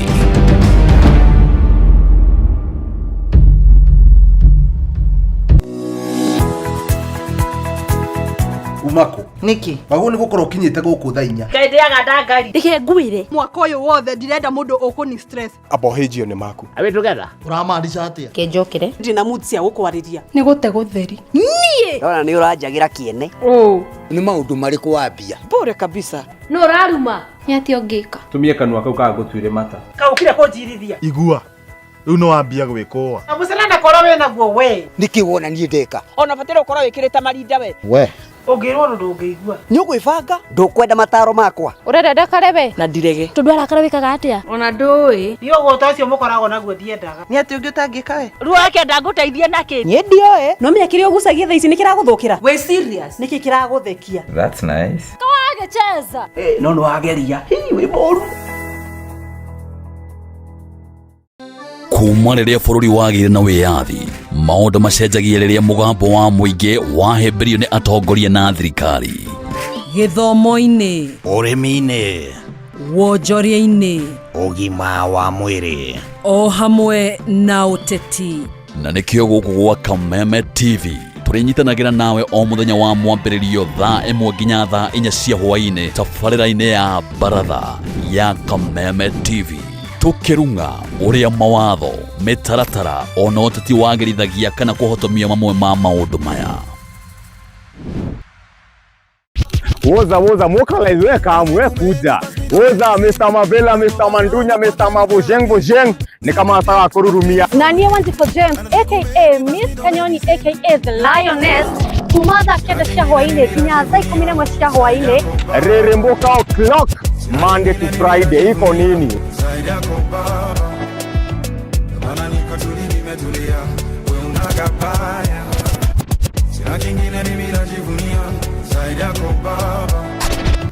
On ones and twos, Mr. Moto kama pasi, DJ Jan 254.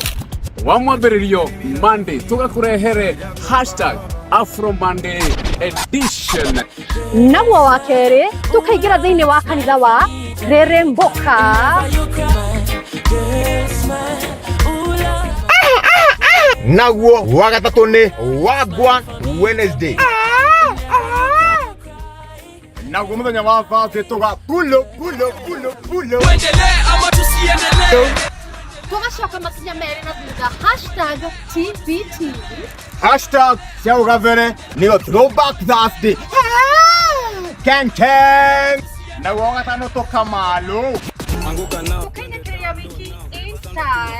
Thĩinĩ wa Cocktail Friday. We got the juice. Twende down low now. Anguka now, twende down low now.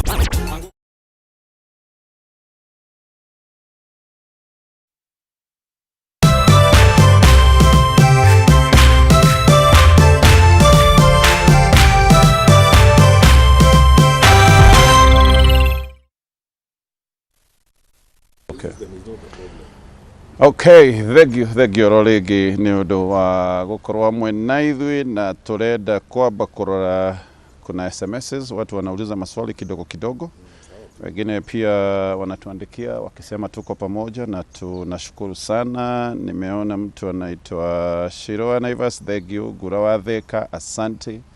Jathi wa Iria we Pwani, thank you muno. King'ori akomwiga pale Nyeri, asante sana. Anasema good morning. Ngaithia Honorable Matiang'i anasema nikusalimia. Githua wako ine ari kuria kama Sharia, thank you so much. Kuna watu wengine wameniandikia kutoka sehemu tofauti, lakini pia kuna maswali.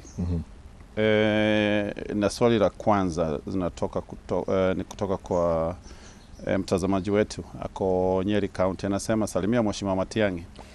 Baadhi ya watu wanasema tubadilishe mfumo wa elimu, lakini wewe unasema hiyo litakuwa ni hatua lisilo sahihi. Sasa tuelezee ni nini kilichosababisha mabadiliko katika mfumo wa elimu? What informed the changes? Actually, hiyo ni swali la kwanza. La pili, huyu ni mtu wa Nyandarua. Nisaidie nielewe vizuri Mheshimiwa. Je, unaunga mkono watoto kusoma katika shule zilizoko maeneo wanayoishi? Like kumekuwa na debate watu wasomee kwao or something. Okay, nitajibu haya maswali Gatonye, lakini swali la kwanza lililoulizwa na mwenzetu kutoka Nyeri. Yes. Nafikiri ni swali la muhimu sana. Nini ilisababisha kubadilisha mfumo wa elimu yetu? Yes. Unajua ni vizuri tuwaeleze wananchi wetu na Wakenya wote waelewe. Kubadilisha mfumo wa elimu haikuwa mpango wa serikali ya Mheshimiwa Uhuru Kenyatta. Kubadilisha mfumo wa elimu yetu ilikuwa mpango ambao tulikubaliana sisi wote katika Vision 2030. Okay. Wakati tuliandika Vision 2030 kuangazia ustawi wa Kenya na maendeleo ya Kenya katika miaka 30, ukiangalia huo mpango wa Vision 2030, tulianza kufikiria pia kwamba tutahitaji mbinu tofauti kwa watu wetu na watoto wetu kupata kazi, kupata ajira na kupata umuhimu na umaarufu katika uchumi wa karne ya 21. Okay. 21st century education ambayo itahitaji sana skills na kuexploit talents na vipawa vya wanafunzi. Unaona tumefika wakati wa AI nao, na kusema ukweli ukiangalia utafiti umefanywa duniani kote, unaelekea kusema kwamba tukiendelea vile tunaendelea wakati huu, itafika wakati watu wengi watapata ajira kutokana na kazi wanayoifanyia wao wenyewe, mbinu zao, skills wako nazo na vipawa vyao, kuliko kwenda kuandikwa katika ofisi fulani ufanye kazi ama white collar job. Na kuweka Kenya iwe tayari kuelekea katika upande huo wa maendeleo katika mfumo wetu wa Vision 2030. Huo mpango wa kubadilisha elimu yetu huko hapo, na mjadala ulianza zamani wakati wa serikali ya Mheshimiwa Rais Kibaki. Okay. Lazima tufuatilie huu mfumo wetu na tuhakikishe kwamba tumebadilisha mfumo wetu ili tuweke watoto wetu na vijana wetu tayari kuwa na umuhimu na kupata nafasi zao katika uchumi wa karne ya 21. Kwa sababu ukiangalia ukweli ni kwamba uchumi wetu saa hii tunafaidika sana na hela tunazozipata kutoka nchi za nje, Wakenya ambao wanafanya kazi, na kazi nyingi katika nchi za ng'ambo zimekuwa sasa kazi zinazohitaji mbinu fulani, skills development fulani na mambo kama hayo. Okay. Sasa sisi tukafuatilia hiyo kwamba lazima tuweke watoto wetu wawe tayari kuingia katika mfumo na uchumi wa karne ya 21. Okay. Ili sasa tuwe katika kiwango moja na nchi kama Finland, nchi kama India na wale wengine. Okay. Hiyo ndio imefanya tukaonea kwamba ule mfumo wa 844 hungefaa, kwa sababu hungetuelekeza katika hiyo mahali tunataka kwenda, katika kustawisha uchumi wetu, katika kuwapea watoto wetu na vijana wetu nafasi ya kuingia katika uchumi wa karne ya 21. Na kusema ukweli, hilo ni jambo ambalo lilizungumziwa sana na watu wengi, wasomi, watafiti. Kufikia kwa hiyo CPC vile tumefikia ilichukua muda sana kufika hapo. Na nirudie jambo nililolisema hapo mbeleni. Gatonye, hakuna mfumo wa elimu dunia hii mtu anaweza kukuambia this is the best and final, huu ndio bora zaidi na wa mwisho kuhusu elimu. Nimekupea mfano, watoto wanaenda shule za msingi Marekani, wanaenda shule za msingi Uingereza, Finland, India. Sisi wote tumeenda shule za msingi hapa Kenya. Yes. Mwishowe tukaenda vyuo vikuu, tukakutana na wengine katika vyuo vikuu. Tumeenda kufanya kazi kwa mashirika mengine kule ya kitaifa. Tumepatana na watu ambao walienda vyuo vikuu Pakistan, walienda vyuo vikuu Uingereza na kule kwingine. Ni kwa sababu elimu, mfumo wa elimu unapaswa kupea nafasi kwa mwanafunzi na yule ambaye anajifunza kupata umaarufu na kuanza kuongezea kwa uwezekano wake yeye mwenyewe kama mwanafunzi kuanza kutafuta elimu na kuongeza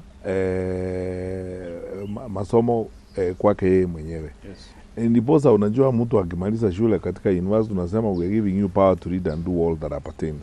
Ukimaliza degree ya kwanza sasa uko tayari kuanza kutafuta elimu. Unaweza kusoma wewe mwenyewe. Unaweza kwenda online usome. Umeanza sasa wewe mwenyewe kuamua unataka kufanya namna gani kwa sababu unataka kuelewa. Sababu elimu, mfumo wa elimu ni ule kwa kusaidia uwe na kuelewa zaidi na kuwa na mbinu zaidi kuingia katika njia ya inaweza kusaidia kwa maisha. Okay. Kwa hivyo mfumo wa elimu sio shida. Shida ni utekelezaji. Okay. Kama umeshindwa kutekeleza, ukipewa mfumo wa elimu wowote, kama uwezi kutekeleza vyema, hakuna kitu naweza kufanya. Okay. Na shida tulio nayo saa hii Kenya, tuseme tu ukweli, sio mfumo wa elimu. Shida tuko nayo kwa nchi yetu saa hii ni utekelezaji wa ule mfumo wa elimu tumeanza nao. Okay. Na pia wakati ndugu zetu hawa wameingia kwa serikali, wakaanza na disorganize things, throw away enemies and everything else. Sasa hiyo confusion yote imekuja na chaos imekuja, imefika mahali sasa wao wenyewe hawaelewi wanaelekea wapi, na ukiwauliza tunataka kufanya nini, sasa ni kuzingizia tu, ni kutafuta kizingizio. Ni mfumo wa elimu, hatukupewa hii, hatukupata hii. Hata ukibadilisha hii uwape mfumo mwingine wa elimu, utaona hiyo maana ya kizingizio. Okay. Na jambo la pili, mwenzetu ameuliza kutoka Nyandarua kwamba mimi maoni yangu ni kwamba watoto wasomee shule ambazo wanakotoka ama wanakaa. Unajua mambo haya mengine yanaamuliwa na vile uchumi wetu huko. Okay. Kusema tu ukweli, kama tungekuwa na uwezekano wa kuongeza shule za day school so that cost iwe chini kidogo, watoto wanatoka nyumbani wanaenda shule na wanakuja jioni, ingekuwa mzuri. Hiyo inamaanisha kwamba watoto watakuwa mahali wamesaliwa, mahali wametoka. Lakini unajua pia tunataka kuwakuza wa Kenya. Yes. You know, to raise Kenyans ambao wanaelewa nchi yao. Hakuna haja ya wewe usaliwe Keroka, uende shule Keroka, uishi Keroka, utakuwa Mkenya wa aina gani?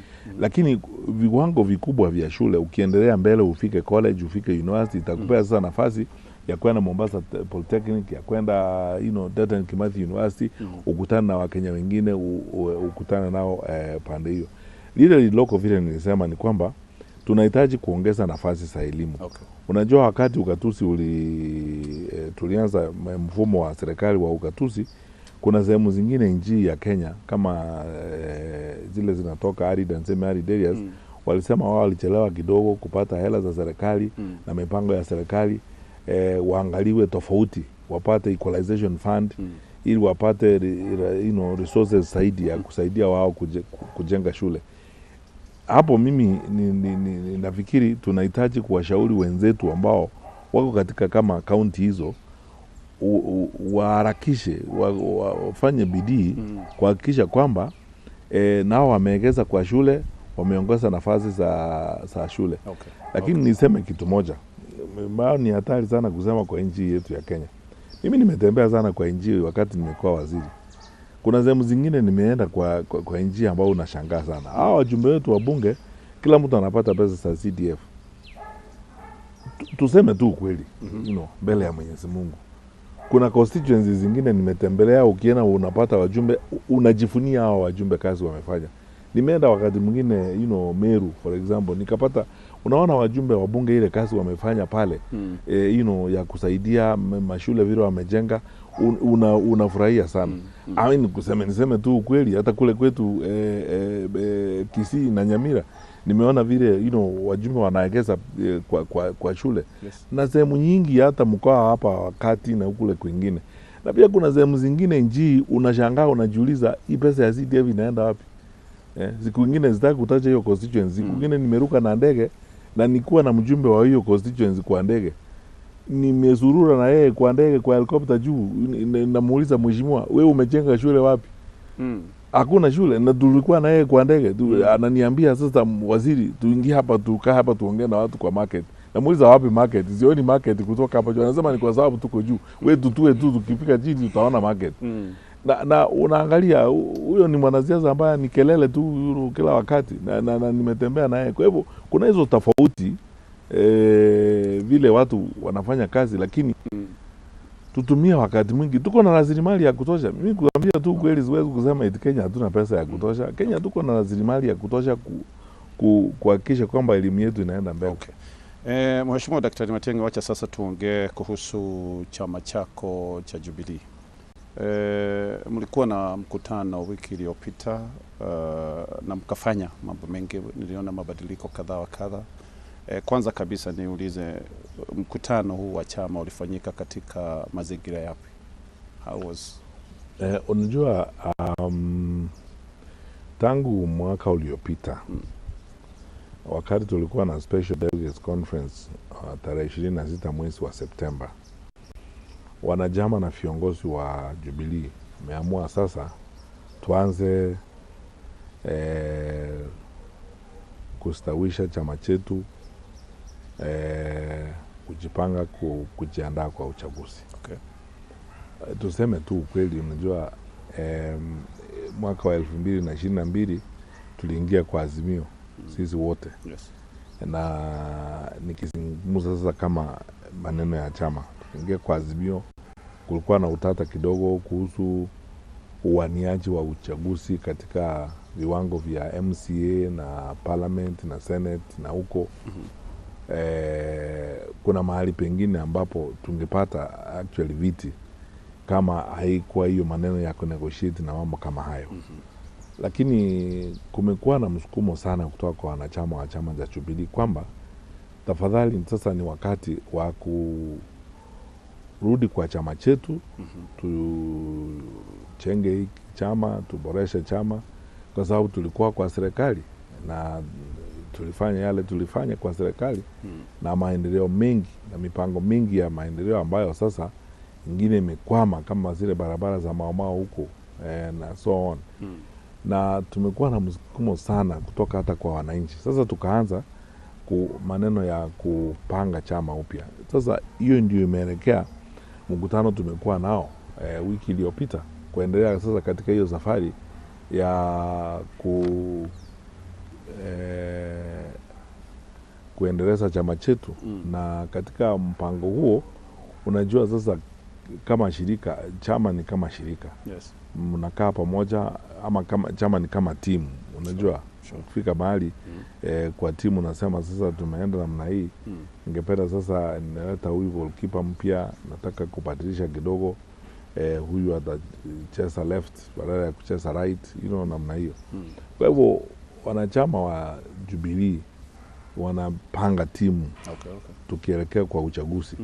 Na tumekubaliana sisi wote tukiwa katika National Executive Committee kiongozwa na Rais mstaafu Mheshimiwa Uhuru Kenyatta ambaye ndio party leader wetu, kwamba tuende hatua kwa hatua, wasajili wanachama wapya, tukifungua maofisi mpya, tukihakikisha kwamba sasa tumeanza mjadala katika ndani ya chama vile tunavyoenda uchaguzi na vile tutashirikiana na wengine namna hiyo. So hayo ndio mazingira. Kwa hivyo mabadiliko yametokana na hali ya kisiasa ya kitaifa ama ni shinikizo la ndani? Hapana, hali ya kisiasa ya kitaifa na mpango wetu sisi wenyewe vile tunataka kwenda mbele. Unajua shida tulioko nayo katika nchi yetu hii katika mambo ya siasa vile nimeona, wakati mwingi kila mtu ana story yake. Unajua jambo linafanyika alafu watu wanaanza story hii, story nyingine na kule kwingine. Sisi kama chama, kama Jubilee, tunataka kujipanga kuingia kwa uchaguzi na majaliwa ya Mwenyezi Mungu kurudi kwa serikali tuokoe nchi yetu, ndio mpango wetu. Sababu tunataka kurekebisha yale ambayo yameharibika katika nchi yetu tangu tutoke uongozi. Okay. Sasa tukiwa katika hali hiyo tunajipanga vile mtu anapanga timu yako. Yeah. Okay. Wakenya wengi walishangaza na kuondolewa kwa Mheshimiwa Jeremiah Kioni. Alikuwa katibu mkuu wa chama, lakini ametolewa akapewa nafasi nyingine ya kutumikia chama. Wengine wanasema hii ni sort of demotion. Ameshushwa cheo. Kusema tu ukweli ni kutoelewa. You know, kutoelewa kwa watu. Na unajua wakati watu hawajalielewa jambo, wanalirukia ama wanafanya uamuzi wao. Vile nimesema, unajua hata katika cabinet nilikuwa naona wakati tulikuwa kwa serikali, rais akifanya mabadiliko katika baraza la mawaziri, aseme sasa wewe Janon Kaiseri Batimba amefariki, Matiang'i ndio atakuwa waziri wa usalama. Ametolewa katika Ministry of Education. Sasa watu wengine wanasema hiyo ni promotion, wanasema wengine ni demotion and so on. It depends on who's looking at it. Okay. Lakini mwishowe ni vile rais anapanga baraza la mawaziri. Na sisi kama chama ni vile tunajipanga. Kuna jukumu mpya ambao ni muhimu sana na inatakiwa ifanywe na kiongozi wa chama chetu ambaye ako na uzoefu zaidi wa chama na ambaye ndiye anamehusishwa zaidi na chama chetu. Na tukijipanga kwa hayo majukumu, tukiangalia huwezi kusema wacha jukumu ili mtu ambaye anaweza kulifanya ni Gatonye. Hawezi kuwa ni inakuwaje sasa demotion? Unajua mimi nashangaa.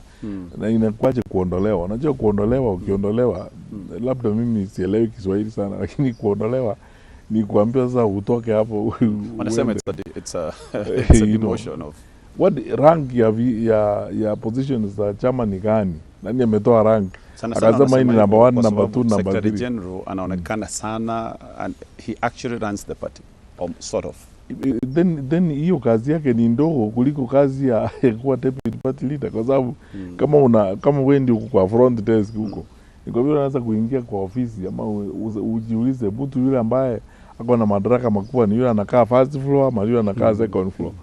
Unajua it's relative, inategemea nani anaongea maneno, lakini mimi nikuambie ukweli kama naibu wa kiongozi wa chama cha Jubilee,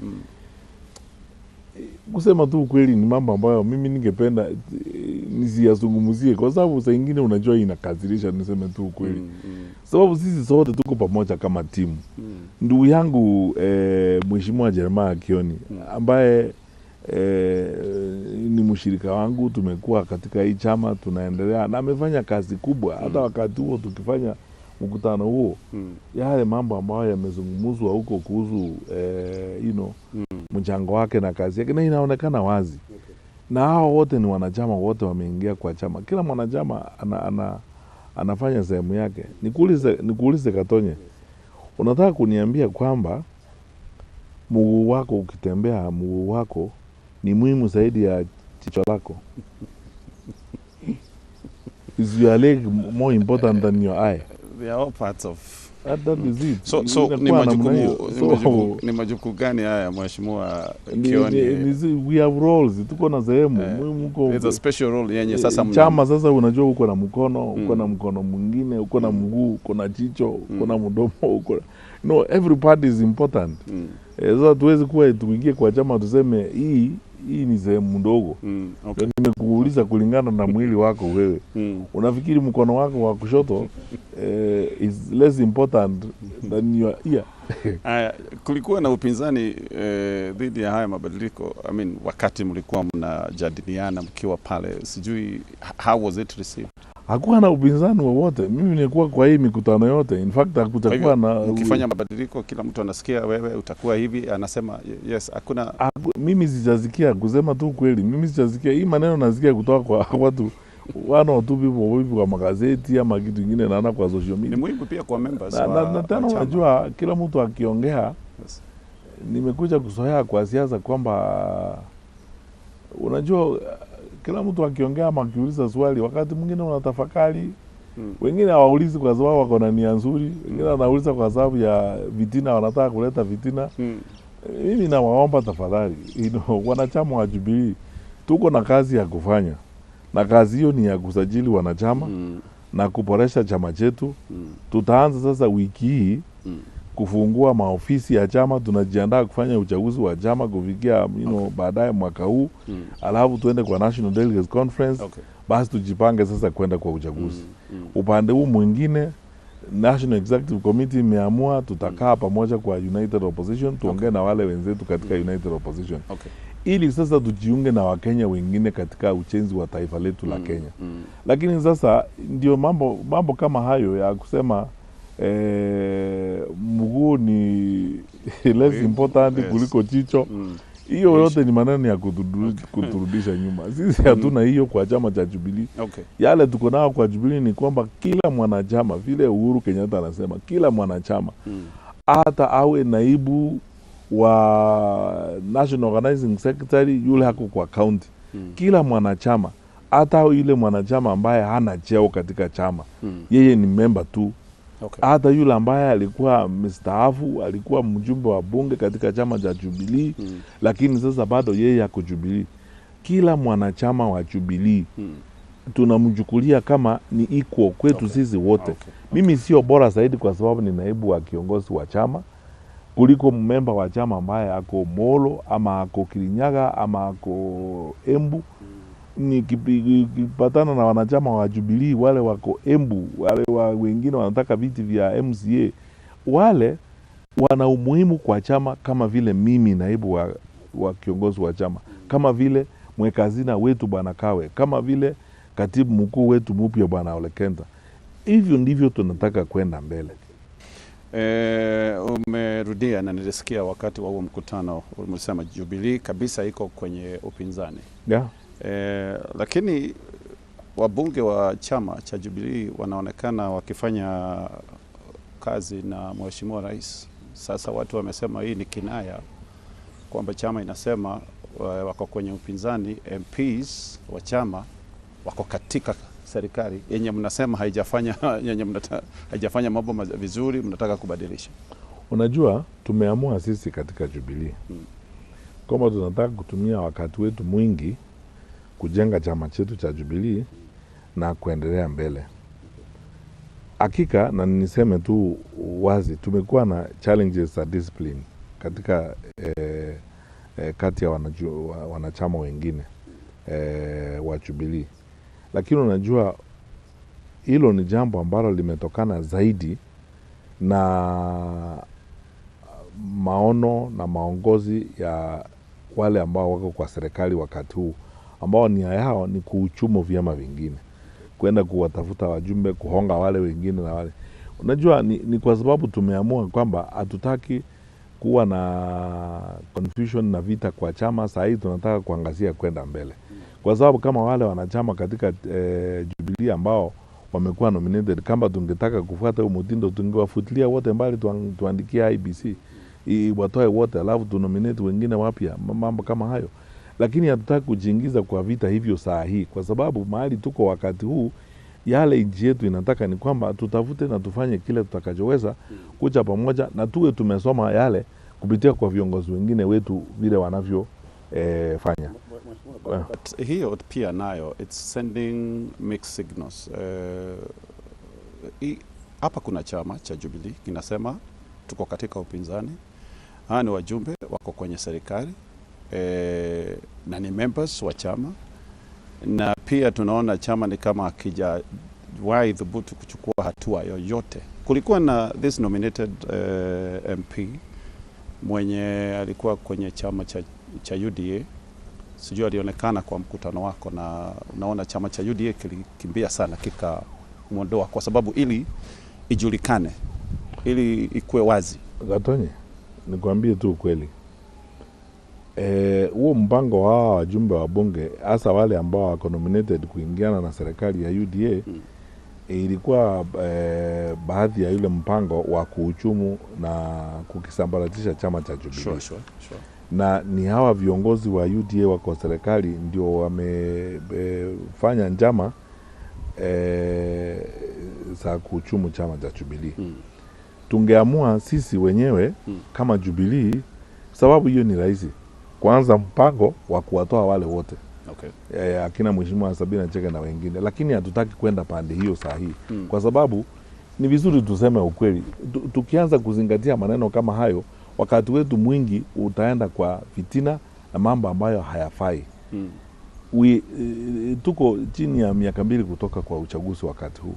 Tunataka sisi kujenga chama. Okay. Na tumesoma kutoka kwa hiyo lesson. Haya maneno ambayo yalifanywa ya ilielekea Jubilee kwenda kotini, ilielekea Jubilee kusambaratishwa na kusumbuliwa na kila kitu. Hii yote ni mipango ya serikali ya kuhujumu chama cha Jubilee na vyama vingine, kwa sababu wao hawaamini multi-party democracy. Wanataka kwamba shida ikitokea ndio watakuwa na nafasi ya kuongoza bila kuulizwa maswali. Sasa unajua uongozi nao pia unahitaji kila wakati utafakari maneno, ujiulize wewe mwenyewe unataka kwenda namna gani mbele. Secondly, we are not intolerant. Sisi hatutaki kufanya yale maneno ya tunaona wengine wanafanya ya aibu. Okay. Kwa sababu ni vizuri vile unasema yule Senator Uruoba, Gloria Uruoba alikuja kunilaki tu wakati nilikuja kutoka nje. Hakujiunga na chama changu. Kwanza wakati huo mimi sikuwa na chama, sikuwa nimeingia kwa chama. Hakuja kunilaki and so on. Lakini unajua viongozi wale ambao wako na yeye, walikuwa na yeye katika chama chao, ni viongozi wako na chuki na ni viongozi ambao wanachukia watu wengine, wanadharau wengine, wanadharau makundi mengine katika jamii yetu ya Kenya, wakafanya namna hiyo. Sisi hatutaki kwenda pande hiyo. Okay. Tumeamua kwamba hata wakati tunakuwa na shida kama hizi katika chama, kiongozi wetu ameamua kwamba na sisi tunamuunga mkono, tutaendelea kupiga hatua kwa hatua. Wakati mwingine tunazungumza na wengine, wakati mwingine because hatutaki kuonyesha intolerance. Ukifanya hivyo utatumia wakati wako wote kwa vita. Okay. Na sasa unajenga chama namna gani na huko kwa vita na kila mtu, tutoe huyu, tutoe yule mwingine, tuende tutafute kanini keka, tuende kumtoa, tuende tutamuna. Hiyo ni kitu inatupotezea wakati. Okay. Wacha sisi tujenge chama, tuongee na wale wengine. And in any case, by the way, huwezi kuwa eti unaweka watu pamoja kwa sababu mnakubaliana kwa kila jambo. Kuna wale watu ambao utawasawishi na mtakuwa pamoja hata kama wako na mawazo tofauti na wako na mafikira tofauti. Hii ni demokrasia, na demokrasia hii ni safari ndefu. Okay. Mimi kwanza vile nimezungumza na viongozi wengine wa Jubilee, tuko tayari, tunazungumza na wengi na napata almost every day kiongozi ambaye alikuwa Jubilee ameenda, wengine juzi nimekuwa Naivasha nakutana na viongozi wengine MCAs ambao walitoka Jubilee wakaenda kwingine, wakasema tulikosewa wakati wa nomination lakini tunataka kurudi. Mimi nawaambia karibu nyumbani. Okay. Tufanye kazi na wale wengine. Sababu hatuwezi kujenga nchi kama hatuwezi kuvumiliana, na hatuwezi kustawisha chama kama kila siku ni vitina. Okay. Sasa hata hao tutawaongelesha na tutawasawishi. Tunaamini kushawishiana sisi kwa sisi wenyewe kuliko kupigana vita. Okay. Na miereka hiyo haiwezi kutusaidia. Okay. Kitu. Sijui utasema nini mheshimiwa kuhusu kuna picha yenye imezua taharuki na imekuwa ikienea sana kwenye mitandao ya Uhuru Kenyatta. Alionekana pale State House. Na picha ikapigwa vizuri sana wakiwa na mheshimiwa Rais William Ruto. Wengine wameanza kusema hii ni kielelezo kuna mipango ya kando inafanyika. Sijui. Hata wengine wanasema, tunasema sasa hii inaonyeshana kuna unajua mimi ningewashauri wa Kenya kwanza. Unajua by now wa Kenya mnatujua. Mnajua viongozi wetu vile wako. Unajua kwa viongozi wengine kwa nchi hii wamekuwa ni specialist wa approach na posturing. Na wao kazi yao ni unafiki na kujifanya. Yule mnaweza kukutana nao kwa kanisa huku mnaomba, alafu kesho wanapiga picha wanasema wao ndio walikupeleka kwa bishop na padri, wao ndio wanajua bishop. Na nimemkutana tu hapo na yeye kwa kanisa mkiomba kila mtu. Ili jambo limeelezwa wazi. Ndugu Uhuru Kenyatta mheshimiwa ndio anawakilisha Duke of Edinburgh kwa shirika la Presidential Award Scheme duniani kote. Hii ni mradi ama ni mpango unafanywa katika nchi nyingi za Commonwealth. Na Duke of Edinburgh anachangia kusaidia nidhamu, kustawisha mbinu na skills na discipline ya vijana katika nchi nyingi za Commonwealth. Na katika Afrika Moho ndio anamwakilisha, amemwakilisha kwa miaka mingi. Amekuwa Nigeria na President Tinubu kwa hiyo maneno. Amekuwa Senegal, ameenda nchi zingine. Sasa alipelekwa huko na Ruto Senegal. Unajua hii ni mambo ya wengine watu wanapenda tu, kwa Kenya wanatujua, wanatuelewa vile tuko na unafiki hapa. Ni picha inapigwa hapo na inaanza kusambashwa. Unajua hii maneno ndio zingine inakuchekesha. Kila mtu anapiga hapa nduru kusema unajua Mheshimiwa Uhuru Kenyatta amestaafu, waje siasa, wewe Matiang'i unajua usikaa ukiongea na Mheshimiwa Uhuru Kenyatta, wewe sasa fanya mambo yako. Sasa anajiuliza, alafu akienda pale akipigwa picha, akipatana apigwa picha siku mzima, mtandao ni hiyo kazi, hakuna kazi nyingine State zinafanya ni kusambatisha hiyo picha, ndio siku mzima asubuhi mpaka jioni. Pele uliona huko walisalimiana, wakati rais alitoa andika jibu, huyu ndiye alikuwa karibu, and so on the whole day. Na pande wakikucha on one side of the mouth wanatuambia hii, kule kwingine wanasambaza picha. Sasa mimi tusiongee hiyo maneno. Hii maneno ndio unaona watu wame cheapen live very easily. Okay. Amwaje Mheshimiwa Moi endelee na maisha yake. Mimi sijui siasa yake vile anaifanya na chama inaendelea. Mimi sijui kama chama inatokea wapi kwa maneno katika maneno kama hayo. Mheshimiwa, wewe ni mbeba bendera wa Jubilee. Wakosoaji wako wanasema wewe ni project ya Uhuru Kenyatta. Sijui utawajibu vipi? Unajua hilo swali nimelijibu sana na nitaendelea kulijibu. Mimi najiuliza kwa nini niwe project ya mtu, kwa sababu unajua mimi siwezi kusahihisha historia. Mimi nilikuwa waziri wa Uhuru Kenyatta. Okay. Uhuru ndiye alinichagua kuwa waziri. In fact, mimi ndio waziri wa kwanza Mheshimiwa Uhuru Kenyatta alichagua. Waziri wa kwanza. Wakati huo miaka 10 iliyopita hakuna mtu alikuwa anajua eti kutakuja kuwa na wakati wa kutafuta uongozi wa nchi. Nimefanya kazi kwa cabinet miaka 10. Mimi siwezi kukataa. Na nimetoka hapo nikaandikwa kazi na World Bank. Ndio nimetoka kuja kuuliza kazi. Najiuliza mbona watu waseme mimi ni project ya World Bank? Kwa sababu kama association yangu na Mheshimiwa Uhuru Kenyatta ndio inanifanya niwe project yake, si wangesema mimi ni project ya World Bank, kwa nimetoka World Bank hivi karibuni. Alafu kitu kingine nasema ni mimi sioni kama kuna makosa, sababu tulifanya kazi katika Jubilee. Nimeulizwa mbona niliingia Jubilee, wakati nikasema mimi nimeimplement manifesto ya Jubilee, nimekuwa waziri wa rais wa Jubilee, tumefanya kazi na manifesto ya Jubilee. Sisi ndio tulileta Linda Mama ambayo imepotea saa hii. Sisi ndio tulikuwa tunaendesha reform ya National Hospital Insurance Fund, tunasaidia wagonjwa vizuri. Tulikuwa tunasaidia wagonjwa wakienda India kutibiwa. Sasa iko sarakasi zingine hapa inaitwa SHA ambayo haifanyi kazi. Sisi ndio tulilainisha elimu Kenya hii tukiwa katika Jubilee. Wakati huo hakuwa mtu alikuwa anaongea maneno ya capitation, hakuna mtu alikuwa anaongea maneno ya exams, tulikuwa tumemaliza. Sisi ndio tulianza barabara, hata ile tulianza hapa Keno Marwa bado haijamalizika. Tulijenga market zote kama Jubilee, Chaka pale uliona market kubwa. Tulikuwa tuanza sasa awamu ya pili ya kujenga market ya pili. Karatina na kule kwingine nothing, hakuna kazi inafanyika. Sisi tunataka kurudi serikali tuendelee na ile kazi tulikuwa tunafanya. Sasa nakuwa project namna gani? Tulifanya kazi ile tulikuwa tunafanya, tunaendelea mbele. Na wale ambao wanasema mimi ni project, kwa nini Uhuru awe na project Kenya hii? Na mbona we were 23 or 25 or 26 ministers?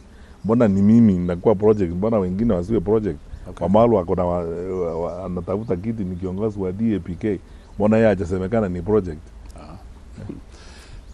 United Opposition, kumekuwa na uvumi kwa hii unity mnaoongea kuhusu, watu wanasema ni PR, kuna vita chini ya maji. Mimi nafurahi sana. Umeita uvumi. Ni uvumi. Okay. Vile umesema. Ni uvumi. Uvumi sio sayansi. So niulize mheshimiwa, mnaaminiana pale katika United Opposition? Unajua wale watu ambao wanaomba sana tusikubaliana na tusiwe pamoja ni hao viongozi wa hii serikali, kwa sababu wanajua lile litafanyika. Mimi nakaa ni kwa shauri kila wakati kwamba tutaungana na tutawatoa kwa uongozi, kwa sababu kazi imeharibika na imeshindikana. Unajua United Opposition ni kama boma. Unaona? Hii nyumba hii, nyumba ingine, sisi zote tuko kwa boma. Na tunaongea tukiwa kwa boma moja.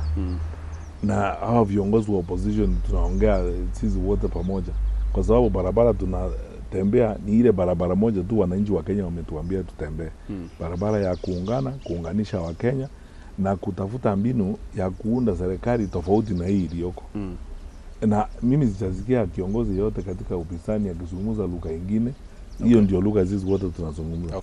Na lile jambo mimi najua linashua wasiwasi kwa wana Kenya ni ile ya kusema hatutakubaliana and so on. Unajua maneno ya kukubaliana na kutafuta mgombea kiti mmoja ni kama vile nimesema tuko kwa boma saa hii. Boma hii, boma ingine. Sasa kutakuwa na siku ya kwenda kwa Ngurario. Tutakubaliana sasa tukienda kwa Ngurario msemaji wetu atakuwa nani? Wa kuongea na wale wasazi wa huko. Alafu tutaingia tuende kwa Ngurario, tutafika pale tutapata mmoja wetu wa kwenda kuzungumza kwa niaba ya wale wengine. Sasa itakuwaje shida na wakati huo? Na tuko na mpango. Msichana tunataka. Na tuko hapa tumekuwa tukiongea na tumetoka boma moja. Sasa shida itatokea wapi? Kwa maoni yako ni formula gani inayofaa kabisa kumtaja huyo mgombea? Hiyo ndio tunaendelea kuzungumza saa hii. Wengine wanasema maybe mkae boardroom jadiliane, wengine wanasema popularity numbers. You see what many people don't know, you know, watu wengi hawajui hasa porojo ya serikali hawajui kwamba tunashauriwa na watu wengi kuliko wale hata wao wanajua. Kuna watu wa Kenya wengi na wako na uzoefu kutoka kwa private sector, kutoka kwa dini na wengine ambao wanaongea na sisi pole na kwa heshima. Wanajaribu kutuweka pamoja, wanatuambia tufanye namna hii. Kutoka kwa hawa watu wengi wa Kenya wengi. Tuko na hawa wanasiasa wako na uzoefu wengi ambao tunazungumza nao. Timu yetu inaongozwa pande hiyo na Mheshimiwa Kipruto Arap Kirwa. Tutapata namna ya kukubaliana sisi wote. Na hiyo sio maneno ya kuja kuongea hapa pere kwa press conference hapa. Tutakubaliana kama viongozi. Sababu tunaelewa nchi yetu inahitaji nini. Na wananchi wetu wanatutaka tufanye nini. Tufanye kazi tukiwa pamoja. Nene kesi ni ya gani, acha gani uende uwe mkubwa alafu eti unajigamba uko na madaraka na maroli kubwa, watoto hawaendi shule. Ni lini muda mwafaka wako tupatia huyo? Unajua ninajua wengine wanasema huu mwaka, wengine wanasema I know where you are headed. Unajua mahali unaenda, kwa sababu wenzangu wawili, mwingine amesema mwezi wa 3, mwingine amesema karibu na uchaguzi. Hayo ni maoni, sababu sisi ni demokrasia. Hayo maoni sasa sisi tutakaa chini tuyaangalie, tukubaliane. Na najua bila wengine wetu wako na maoni mengine, wengine wanaweza kukuambia mwezi fulani ama mwezi ule fulani. Sasa tunabadilishana maoni. Na unajua tuko na retreat mwezi ujao, tulikubaliana last week. Na mambo mengine tunaendelea kupanga tukiwa pamoja. Kwa hivyo mimi sitaki kutangulia maneno sana. Ninataka kukaa katika huo mpango tuko nao na kuwasikiza wale wenzangu, tunazungumza nao na tutembee katika safari moja. Tutakubaliana, msemaji wetu Mheshimiwa Dr. Mukisa Kitui ataendelea kuzungumza hiyo maneno na tunaongea, Wakenya wasiwe na hofu. Kuna swali. As United Opposition, na alifiwa mtakuwa mnatembelea kamati ya IEBC wiki hii. Maswala ni gani? Mambo ni mengi. Secretariat yetu ina prepare memorandum, lakini tumeyazungumzia mambo mengi. Tunataka kuzungumzia voter registration vile imekuwa. Unajua kuna hii shida tuko nayo ya watu ambao wamesajiliwa kwa wana Kenya ambao si wa Kenya. unaletwa kutoka hapa nchini na unaweza kuona clearly yale serikali inataka kufanya. Na hiyo sio sisi wenyewe tunazungumza. Mimi zingine nashangaa hii serikali, nimeona hata mashirika ya kitaifa ya kimataifa yameanza kuuliza maswali kuhusu usajili wa Wakenya wa watu ambao sio Wakenya hapa nchini. Anyway, tutauliza IBC hiyo maneno. Tuko na mambo ambayo yanatusumbua sana kama vile Wakenya wote wanasumbuka. Hii mambo ya kukomboa wakora na wauni, kupiga wanasiasa na kuharibu mikutano ya wanasiasa wa upinzani. Tunawezaje kwenda kwa uchaguzi katika mazingira kama haya? Tunataka kuuliza IBC wao wanafikiria namna gani. Tunataka kuuliza IBC, sheria imevunjwa hadharani mchana wa maafisa wa IBC wakiona wao wenyewe. Huku mbele noto wakati wa by election mawaziri wanaingia kwa polling stations na mabunduki and so on. Tunataka IBC watuambie kwanza, tukianza namna hii IBC vile imefanya hizi by elections, wengine wetu tumeanza kufikiria kwamba hii IBC haitakuwa na uwezo wa kusimamia uchaguzi wa kweli. Lakini tutawaeleza tukiwa nao pamoja. Hatuwezi kuanza kuaccuse kupitia kwa vyombo vya habari. Tutawaeleza concern zetu zile tuko nazo. Vile wamefanya, nimekuambia, nimeona by elections zetu watu wanatembea na mishale na mapanga na hawa ni viongozi. Na IBC inasema nini kuhusu maneno kama hayo? Polisi imehusika namna gani? Alafu kuna jambo ambalo ni la muhimu na tunalizungumzia hili na tutalifuatilia. Nimesikia eti contract imetolewa kwa Smartmatics.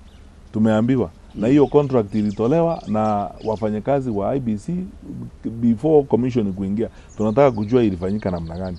Na tunajua kwamba hiyo maneno ya Smartmatics vile imezungumziwa, unaona yale ambayo yamefanyika Venezuela na US, tutafuatilia hili jambo na tutahusisha mashirika ya kimataifa kwa haya maneno, kwa sababu hatutaki kungoja mpaka tufike kwa uchaguzi alafu tuanze kusema hii iliharibika namna hii. Tulisoma lesson kutoka 2022. Kuna mambo ambayo tungeshughulikia mapema kama tungekuwa na uwezo wa kufanya hivyo. Haya tunaanza kuyashughulikia mapema na tutauliza maswali kuhusu haya. La mwisho, jambo ambalo nikera sana ni vile IBC inaajili wafanyakazi na wasimamizi wa uchaguzi. 2022 by the way, mimi nimeuliza Chebukati, marehemu Chebukati, hilo swali wakati tumepata malalamiko, lakini unajua wakati huo nilikuwa waziri wa usalama. I had to be very careful nisionekane kama tunasulutisha IBC. Hapo nilikuwa namuuliza inawezekanaje kwamba watu ambao wanasimamia usalama wanasimamia uchaguzi katika kaunti mbili ama kaunti tatu wote ni kutoka sehemu moja ya Kenya. Inawezekanaje? Presiding officers wote wanatoka sehemu moja ya Kenya. How possible is that? Hata wewe Gatonye nikuambie, ukienda hapa Chuja upate OCBD, OCS, DCIO wote ni kutoka jamii moja, sehemu moja ya Kenya. Huwezi kujiuliza ni kitu gani kinaendelea? Lazima tuulize haya maneno. Tumeona hii maneno ikifanyika hata wakati wa posting ya maofisa wa usalama. Hatuwezi kunyamaza. Lazima kuna mpango unafanywa hapa. Na kuna mengine ambao siwezi kuongea hapa. Yale tunajua na tumeambiwa na mashirika mengine ya kimataifa. Tutawauliza IBC kama wao wameambiwa haya maneno, wanajua nini kuhusu mambo inaendelea kama godao nyingine huko. Mheshimiwa, tukimalizia hili swala, ikiwa wenzako wa upinzani watakaa mjadiliane pia wewe ukiwa hapo, lakini wakubaliane kwa mgombea mwingine isipokuwa wewe, sijui itakuwaje? Utakubali? Unajua nataka nivuke daraja kabla sijafika hapo. Tuko kwa safari ya kutoka hapa tunaelekea Mombasa. Daraja iko Mtito Ande huko. Sasa unaniambia lakini lazima atakuwa mmoja. Sasa unaniambia kati ya wale watano. Utavuka ile daraja ya Mtito Ande namna gani? My friend, ngoja tufike Dongo Kundu. Uone vile ninavuka daraja hiyo tukifika Dongo Kundu. Sasa wewe unataka nivuke hapa? Haya, wacha tumalizie na maswali kadhaa kutoka kwa watazamaji wetu. Ukiwa rais wa Kenya, utafanya nini kuhusu ushuru mzito unaowaumiza wa Kenya? They are overtaxing Kenyans. That's the truth. Mimi kwa maoni yangu, and I've started expressing this, I've said before, I would not go with this housing levy the way it is. Kwa sababu you see, we can do, why don't we have a voluntary scheme badala ya hii maneno ya kusurutisha kila mtu kulipia nyumba? It's a straightforward matter. Na mimi kwa maoni yangu, I am consulting experts na wale watu wako huko. Mimi sioni kama hii kitu ya SHA ni kitu mimi naweza kutolerate. Okay. Let's go back to the reforms we're having the National Hospital Insurance Fund tuendelee mbele. Okay. Nene kesi hii unaona wakati mwingine ni mambo kama ni wizi wa hadharani unaonekana. Na mimi nashuku kila wakati mtu ukiwauliza, unajua sasa ukiuliza maswali wale wanauzika na mawaziri wanaanza matuzi. Unajua hili linanishangaza. Mimi wakati nilikuwa waziri na mimi najivunia hii na ninasema hapa hadharani nikiwa rais mimi sitafanya hivyo. Mwananchi akiniuliza swali mbona ulifanya hii nitamueleza. Okay. Sitamtuzi. Nitamueleza. Hao unawauliza maswali ukisema hakuna chakula Kenyatta National Hospital, wagonjwa hawapati madawa and so on, kesho yake ni matuzi the whole day. Okay. Jibu maswali. Unajua Wakenya wanatuuliza maswali. Hii kitu wao wenyewe wewe Gatonye umeenda sehemu ya Kenya mahali mtu amekuambia SHA inafanya kazi. Umepata mtu akikwambia eti SHA inafanya kazi. Nimeenda kila mahali, uliza kila kiongozi, hakuna mtu kati yetu ambaye afanyi harambe sijui nini kila siku huyu. Ukienda hospitali saa hii, hata nikienda kuona familia zangu watu ambao ni wagonjwa. Sababu kila mtu wako na familia. Watu ni wagonjwa, anaenda huko the other day mbisha kuona mgonjwa. Unatoka pale nje, unapata wananchi pale, watu wanakuambia jamani nilikuja hapa sijui nini, SHA ina hii imeshindwa kulipa. Hiyo ndio story everywhere you go. Sasa ukiwa kiongozi na watu wanapiga nduru namna hiyo, what is your first thing to do? Ni kusema jamani hii kitu inaonekana iko na shida. Wacha tukae chini wale watu ambao mnaelewa hii maneno katika sekta ya afya, hebu kuja. Na hawa wako na bahati.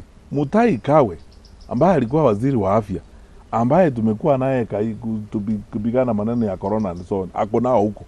Sasa uite wale watu mkae chini, you know during COVID, wakati wa COVID Gatonye, uniruhusu niseme hii tafadhali. Wakati wa COVID niligundua nchi yetu ina uzoefu wa ajabu. Sisi ni nchi imebarikiwa. We have so smart people. Hiyo ndio nimejua akina Willis Akwale au watu wote smart people in the health sector. Ita watu from faculty of medicine huku kwingine Kemri kana wao chini tupike hesabu hii kitu watu wanaramika haifanyi kazi, tutafanya namna gani? Hawezi kuwa eti wewe mwenyewe ndio unajua inafanya kazi na kila mtu huko nje ni nduru anapiga. Hii kitu siwezi kukubali maneno kama haya. Okay. Sababu mpaka saa hii mimi sijui, hakuna mtu amenipea sababu. Wewe sijui kama umepewa sababu na serikali. Kwa nini tuliama kutoka ile reforms ya National Hospital Insurance Fund? Ni faida gani? Na unajua viongozi wanapaswa kwenda kwa TV, waziri mwenyewe aache kupiga kelele na matusi. Aende kwa TV aambie Wakenya wenzangu, unajua tuliamua kuhama kutoka hii kitu ya National Hospital Insurance Fund kwa sababu hii. Kwa sababu change is very difficult. Wanajifanya eti kana kwamba hii ni kazi hatujafanya. Tumefanya hii kazi before. Okay. Implementing public policy change, lazima ubebe watu. Na hiyo sio kazi rahisi. Lazima ubebe watu uende na wao ueleze. When we introduce changes in the Ministry of Education, hata kitu kidogo kama kusimamisha mambo ya maombi kwa shule just before exams. Kila mtu anauliza maswali, viongozi wa kanisa nini? Nilienda kukaa chini Karen pale na Conference of Catholic Bishops kuambia tafadhali hii tunafanya kwa sababu hii. Evidence niko nayo kama waziri ni hii. Wananiuliza mbona hii imefanya, nawaambia tafadhali hii ni kwa sababu ya hii na hii. Mpaka waelewe bunge inakuita iko namna gani, kwa sababu wajumbe wa bunge ndio wawakilishi wa Wakenya. Wanakuita, wanakuuliza, wajumbe wanakuuliza maswali, wanaweza kukuuliza maswali for 5 hours. Hii iko namna gani, iko namna gani, unaeleza polepole ili ubebe watu. Lakini sasa hawa tukiuliza maswali ni matusi tu. How is that? So utafanya nini affordable housing program? Kwa sababu already hizi nyumba zimeanza. Mimi nauliza ni why don't we go back to voluntary scheme? What I'm seeing, the chaos I'm seeing about those houses and so on. Somebody will have to actually do a proper annotated report and review of that project.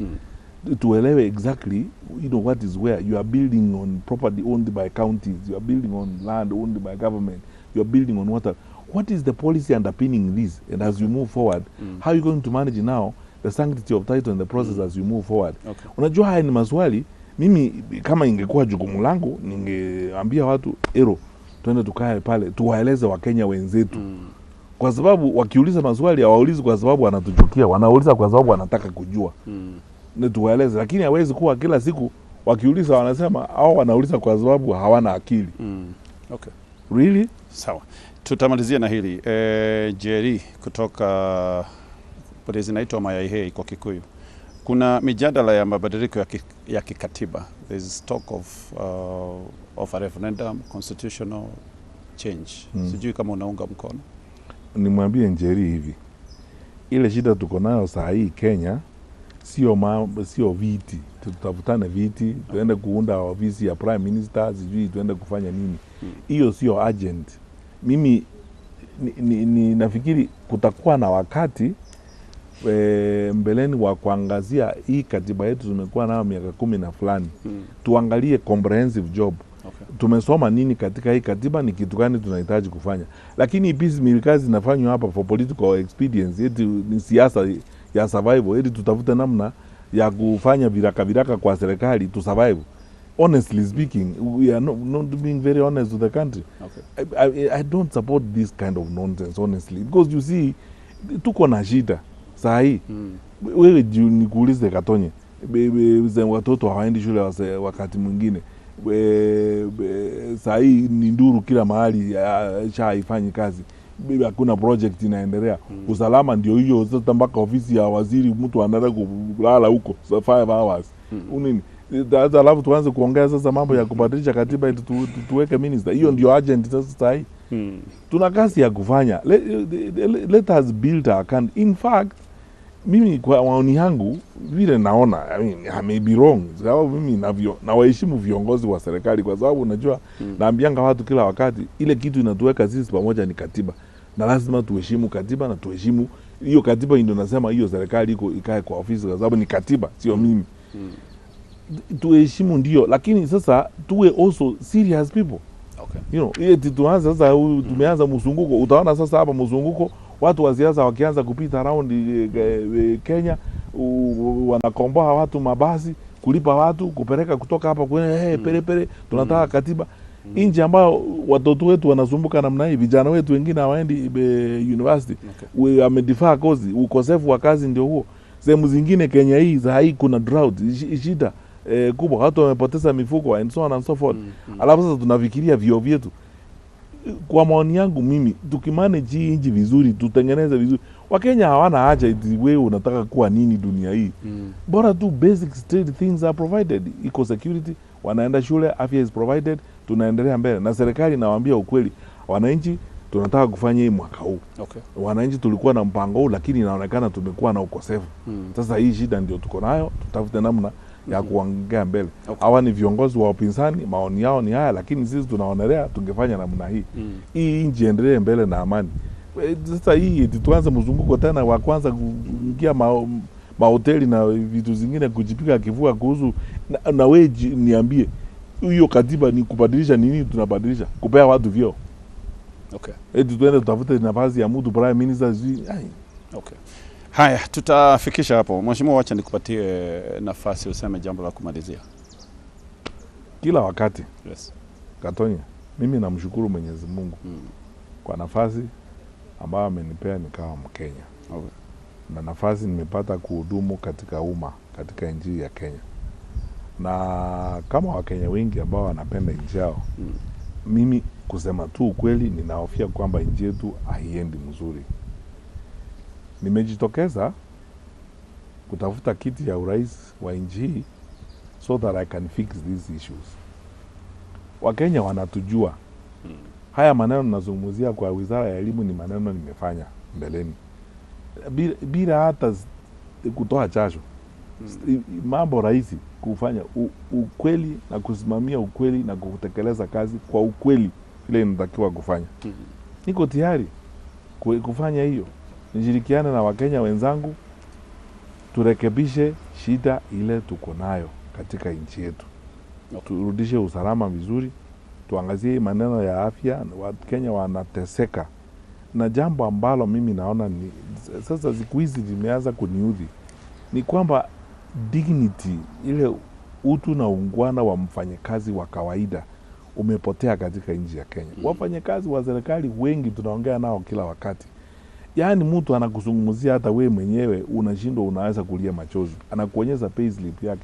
Vile mtu anakatwa mshahara, anakatwa hii. Wafanyakazi wa serikali wengine wanaambiwa waende trips bila kupewa hata per diem, eti wakuja kurudishiwa baadaye na hawapeani. Nimekutana na maafisa wa polisi eti wameenda kufanya kazi shughuli, na aibu ni kwamba hii ni shughuli ambayo inahusikana na ofisi ya rais. Wanaenda kufanya shughuli, badala ya kulipwa ile night out wanalipwanga ya siku 5 ama siku 6, wanapewa siku 3 na mambo kama hayo. Hii shida yote inatokana na ile shida tumekuwa na uongozi. Haya si maneno ya chuki. Haya si maneno ya vitina.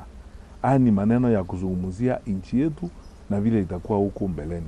Mimi niko tayari na ninatoa hakikisho, I will not let anybody down. Mimi fanya makosa. Nitafanya kile nitakaloweza kushirikiana na wenzangu na Wakenya wengine kuhakikisha kwamba tunasaidia nchi yetu, turekebishe hizi shida za nchi yetu. Tumefanya hii kazi before. Uzuri ni kwamba tuko hapo nje. Rais mwenyewe amesema eti tuangaliwe kila mtu track record. Mimi nakubaliana kabisa 100%. Track record yangu iko hapo. Na wao watoe yao. Tuonekane. Mungu na awabariki. Asante sana. Asante sana kwa kutupatia wakati na kujumuika nasi. Thegio. Muthikiriria mwiroreri witu tugukinyia hau. Thegio muno ni undu wa ciuria ni nyingi tuma nacio no ni twageria gucokia o nyingi toria tungiahota ithui mathaa maratwitikiria gukorwo tugikinyia hau. Reke tukwendithirie muthenya mwega, ugithie mahuria-ini tugakwendithiria na tugakuhoera Ngai nigetha urime gukumia. Tuonane muthenya wa rucio mitambo-ini ya Kameme FM. Thank you so much. Asante sana mheshimiwa. Asante.